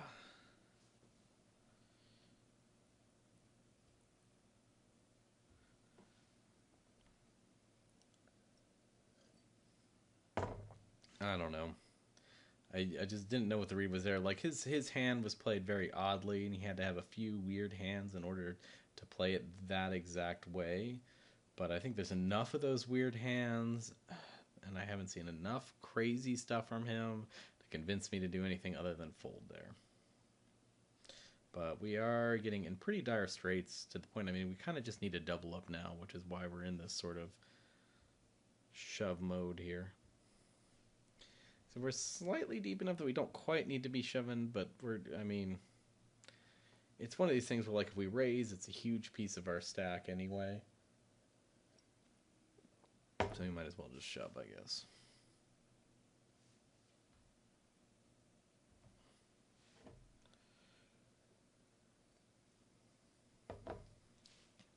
Very quick call from Jerry Potter there. And a very quick fold. Well, I'm not doing anything with this hand.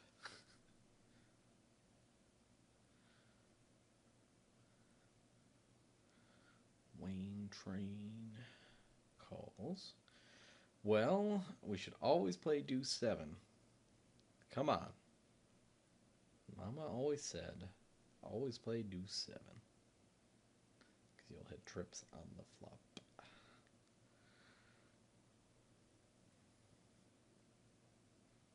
Wow. That's a lot of money going for that board. I mean, now I got to be convinced, like, I mean, Wayne Train's got to have a 9 or better, right? Jerry Potter's got to have an overpair. So I think Wayne Train's got, I mean, he could even have trips. I don't know. Weird to see Jerry Potter fold there, I guess.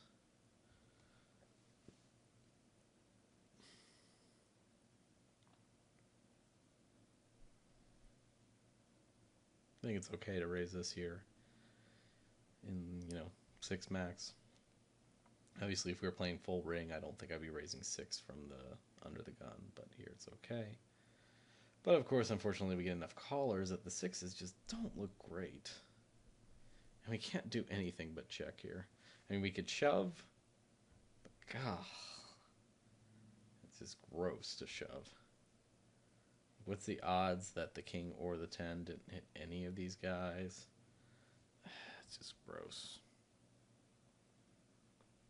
Maybe this Wayne Train guy is a little more aggressive than I put him on before. I don't know. Just got to felt a 7. Or you just got felted, and then, like, there were already several you just got felted, spelled with a letter U and no E in felted. I'm jamming on you. Jamming. I hope you like jamming too. You know, you do with worse hands. Woo! Looking good, looking good. Gotta dodge a queen. Yeah, 93%. Bam, win. I like it. I like it. I'll take it. I'll take it. And it looks like we are on to our next break. So somehow we're surviving. It's going okay. It's not ideal, but, we're making it. We're making it happen. We're doing some work. All right. I'll see you guys after the break.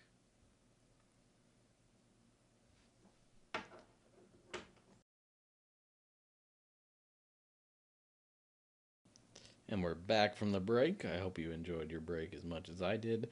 We're going to fold the 9-4 suited here.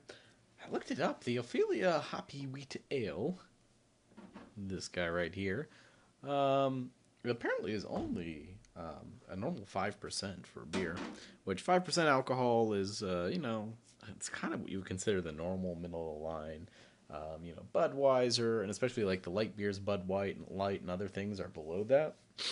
I think normal Budweiser is a little bit below that. And then craft beers tend to be a little bit above that. Like five and a half is kind of the baseline for a beer. So yeah, I don't know why I'm feeling so buzzed today. Maybe I just didn't eat enough and just feel little happy, a little loose, being a little bit of a lightweight today. I don't know.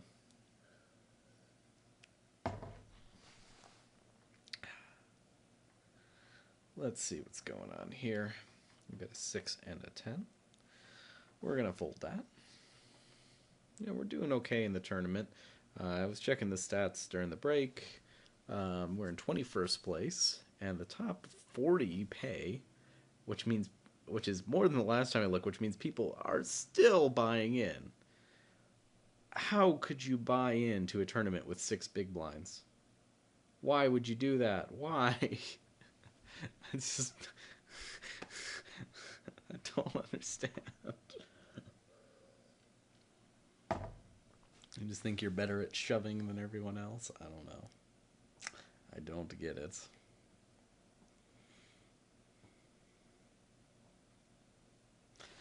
But yeah, I mean, so we're in an okay spot. I mean, if we keep on par, we'll be on par to make money. But it really doesn't tell you much. It's so easy to just bust out in one hand. So you never know what's gonna happen. But so far, I feel like we've been playing okay, maybe not paying attention as much as we should to these players, especially in this format where we've seen several of these players for almost the entire tournament. So we should be paying a little more attention than we are, but it's distracting. Me talking to you guys, maybe drinking some beers. We'll be okay. We'll get through this.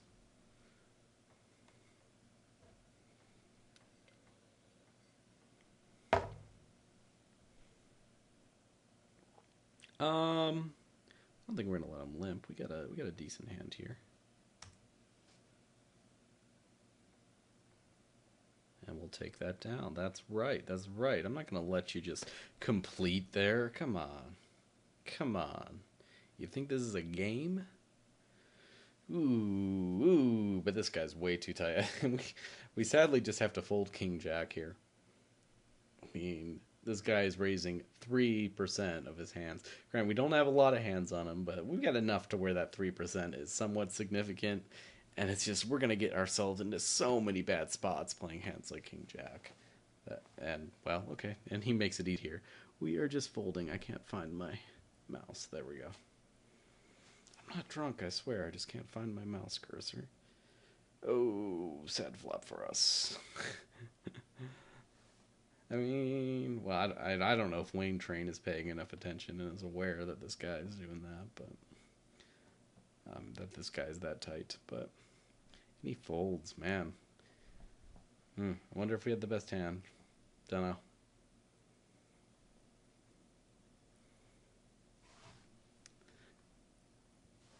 Dunno. I mean, we could have called there, I guess.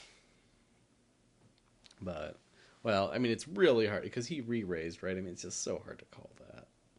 King Jack. The problem with King Jack, I mean, it's a hand that looks very good, but, a lot of their range is hands that have kings and jacks dominated, ace kings and ace jacks and things like that.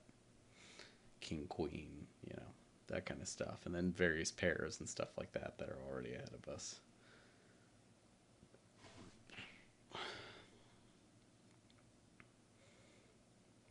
Ace 8 versus, he called the ace 10, the bet. What happened there? He called the flop bet with the ace 10. Huh. He's just like, I'm going for it. I don't believe you with that ace 10 there. I didn't see quite what the stacks were there, whatever. We're going to raise here. The guy to our left is gone, so we're effectively on the button. 5, 6, 8, 9. With an ace there, we have to c-bet.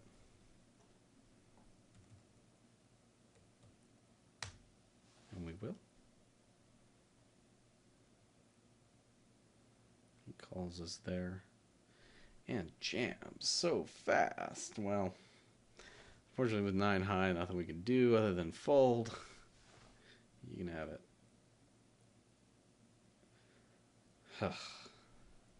I mean, this guy does fold c-bets very rarely, so maybe we just don't. But I mean, there it's just like, I mean, we're not going to win any other way than betting. I don't know. It's a weird spot. It's a weird... Nice hand. Hey, you could still win. You could still win. No king for you. Sorry. Is that the equivalent to like the walking away from the table? Granted, he's still in. That guy was just really short.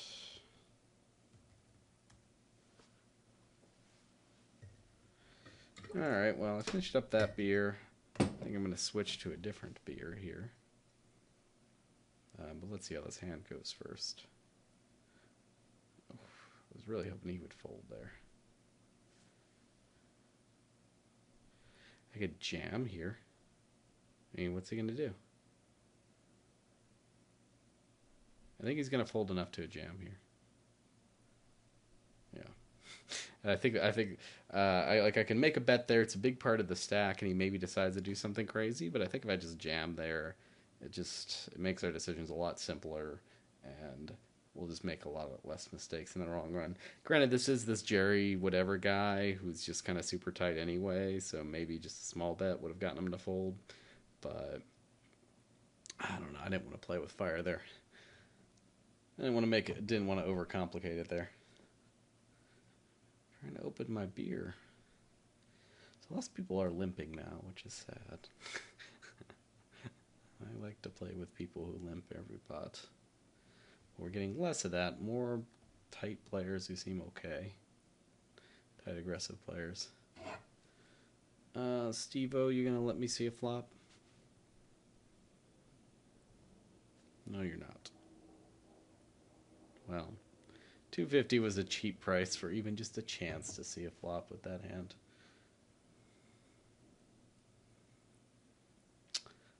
1,000. Which is just 2x. I guess we call it here. His pre-flop raise is only 14%. He's under the gun. Or on the button. I think we have to call that. I'm not feeling great about it. Ugh. Ugh. Ugh. I do have an ace-high straight there. With outs to draw a flush or whatever. I'm going to raise you. What do you think about that? I'm calling. Yeah, we both got kings. I kind of had a free roll there, but did not make my free roll, unfortunately. Could have hit the flush, but no such luck.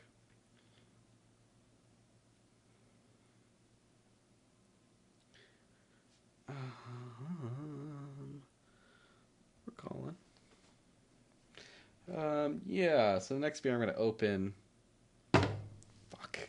I wanted to talk about my beer, and then this guy's got to go. Okay, with the shove and the shove, we can at least just fold. I don't feel great about it. We might be ahead, but what are you going to do? JJ, what? With 5-4? What? Oh.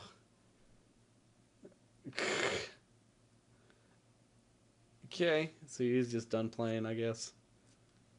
Had to go, yep. Okay. Why couldn't he donate those chips to me? You're gonna just jam this now? And Wayne's gonna be like looking down at deuce 4 like, God damn it. He knows J-Dog is doing this with anything, but... If you have any face card, 8-6? Oh, sorry. Well, that's good news for us, because maybe we'll see J-Dog shove some, and we'll have some hand, but we don't. This is not good enough to call a J-Dog shove, even if we knew, like, we could shove here and J-Dog would call, which he doesn't. He folds? After 2 hands in a row, just random shoving? Come on. Come on, that's classless. When you say, I've got to leave, I'm just going to shove every hand, and then you don't. Oh. Anyway, beer I'm opening is Upslope Brewing Company, also from Colorado. This one from Boulder, Colorado. This actually was the one I did my other videos on that never actually got posted. Um, so I hadn't had it before I had those other videos, but now I've had it a few times. I like it. It's a very hop forward IPA. Just very, I mean, if you just want just like a super strong West Coast IPA, this is a pretty standard example of that. You might even call it a double IPA. I mean, it's pretty strong, fairly boozy. I mean, but very, very hoppy. And so if you like hops, you'll like this. If you don't like hops, don't drink it. It's kind of the bottom line there. That hand would look interesting, that last one, but we're not. I'm not going to look at it. So how about that? Well, guy bets, which is interesting. I mean, he could just have a king here. All he did was complete. He's going to call.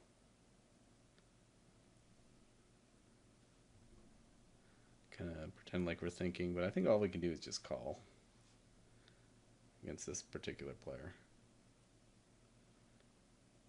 What does he do here? He's going to call. And we win. Wow, that was weird. Like he donked with... Okay, I don't know what this Jerry Potter guy's doing then. So this Upslope beer, you get it in cans. I just started seeing it in Texas. So maybe Upslope is ready to just leave. Or, sorry, not... Jerry Potter is just ready to leave as well. If I knew that was the case, I would call here. But I don't know that's the case. This is still pretty close, but I think I'm going to fold. Just because there's other people that could be calling here. Oh, he's got jacks.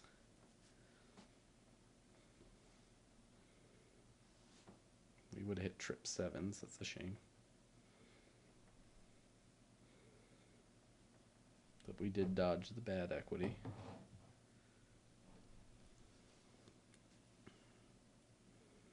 I'm going to raise here.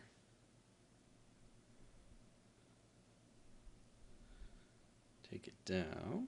We're doing okay. Look at us, we're doing okay.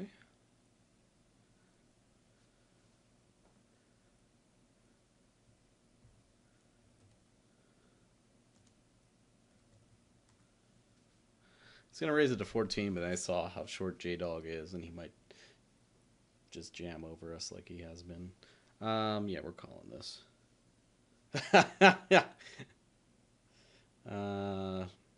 Not much to say about this. Yeah, not much to say about this. Yeah, enjoy your full house. I mean, yeah. I think most people are calling there. You know, I think if he had a sevens, he probably would have shoved there, and if he had the sevens and we had the eights, we would have won. Yeah, whatever. Can't do anything about that. I mean, I would have thought about it more. Maybe if I had like fives or even sixes, I would have thought about it more. But probably still called. I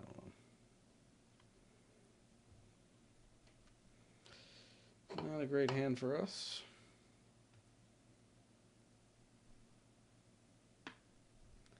Yeah, we just been kind of going up and down, but nothing really great happening for us in a while here. Down to 13 big blinds, so getting close to shoving mode here.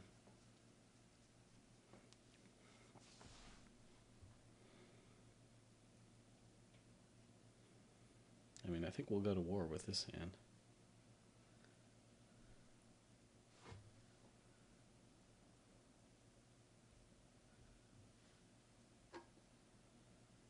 What do you think? Nope. Okay.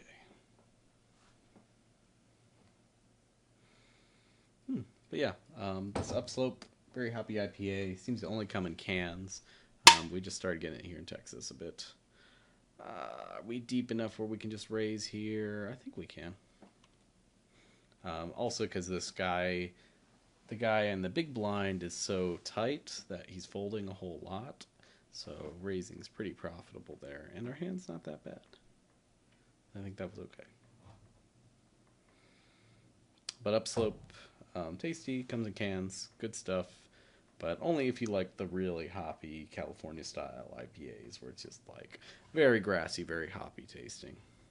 I always describe the hop taste as grassy. It's kind of interesting because after you drink it, once you get used to IPAs and you've drank a lot of them, like you really don't think of it as that anymore. It's kind of a different sort of flavor. Um, so sometimes I describe hops as bitter, but then I mean, which really they are. Like they are kind of the definition of bitter. But then people, I don't know. When people drink beer, they don't seem to have a good understanding of what it means when we say they're bitter. I don't know. It's hard to explain. But I've just kind of found that most people who aren't super into beer, if you say, "Oh, hops are the things that make beer bitter," they don't really understand what that means. This is really close. Wow. This guy's just sat down though.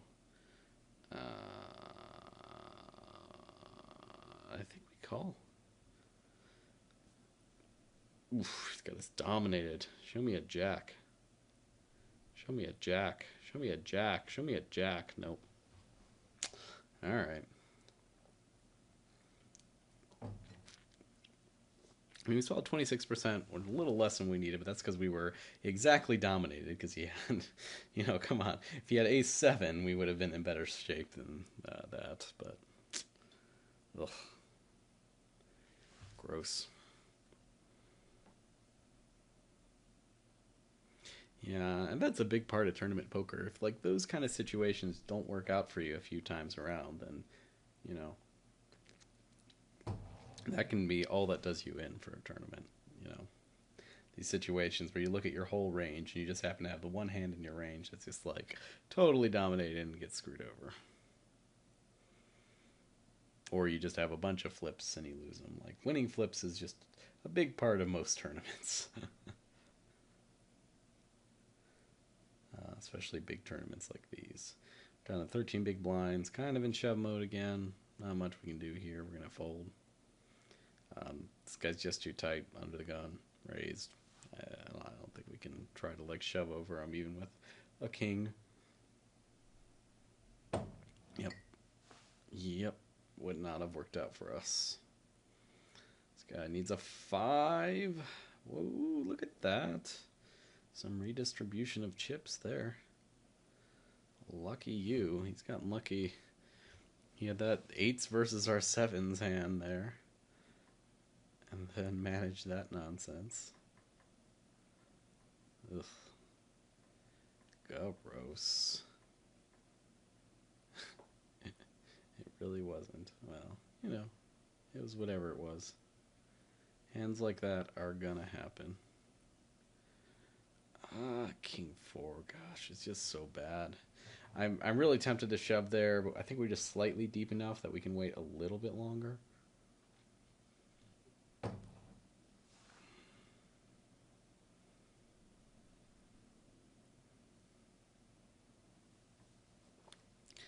Just, yeah, this 12 big blinds thing, we're just barely have enough that we can hang around for a little bit longer, wait for, a hand we have an ace or something like that.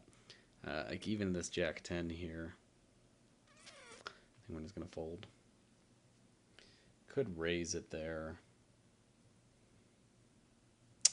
Well, could have raised it there.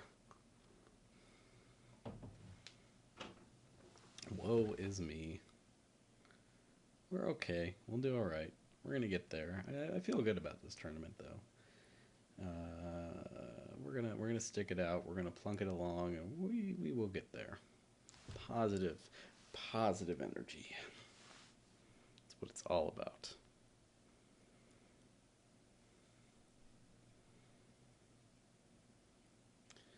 I called him with the 3 there. Interesting. Interesting. He had a 2-3, which he just checked in the big blind. He just checks the 3-2 in the big blind. Flop comes, check, bet, call, which I think is fine. Check, check, and then check, bet, call. Okay. It's a little risky with the bottom pair, bottom kicker, but it's okay.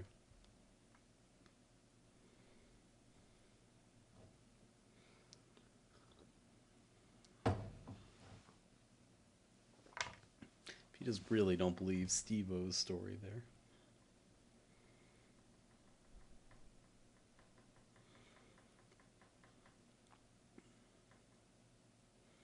Get some sevens.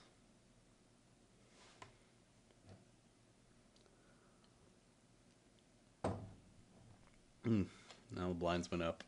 Yeah, maybe we should have shoved some of those earlier hands. Obviously, we got to fold this here.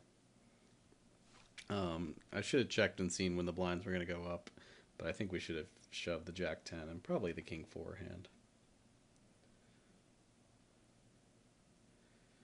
This is actually close. 9-8-9 to win. Oh, God, look at the...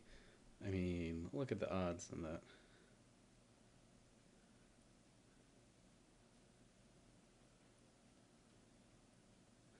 I was thinking about jamming there, but we'll see what happens.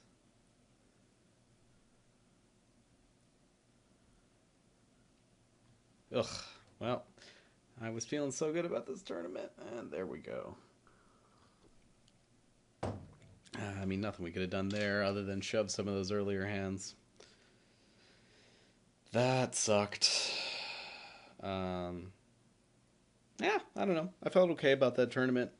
Felt like we played okay, but just ended up not getting a whole lot accomplished in the tournament in general. So that's what happened. I think we played okay. I think maybe we weren't taking advantage of some of the players that we had a little more information on as the session went on.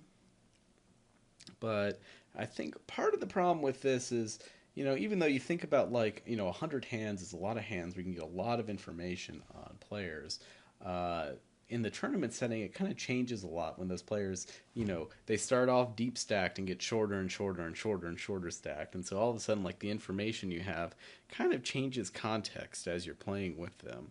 And so that information isn't quite as good as if we'd sat down for a cash game and played, say, 170 hands with this guy. So it's interesting. I feel like I'm still learning these sort of 6-max tournament things. But yeah, I'm going to have some work to do to try to really learn to grind out these things and all that kind of stuff. Anyway, I hope you enjoyed watching. I will try to do more tournament content in the future, just depending on, whatever's going on. But yeah, hopefully you'll have some time to do some more tournament content in the future. Hope you enjoyed it, and looking forward to see you guys next time. Drink some good beer, and cheers.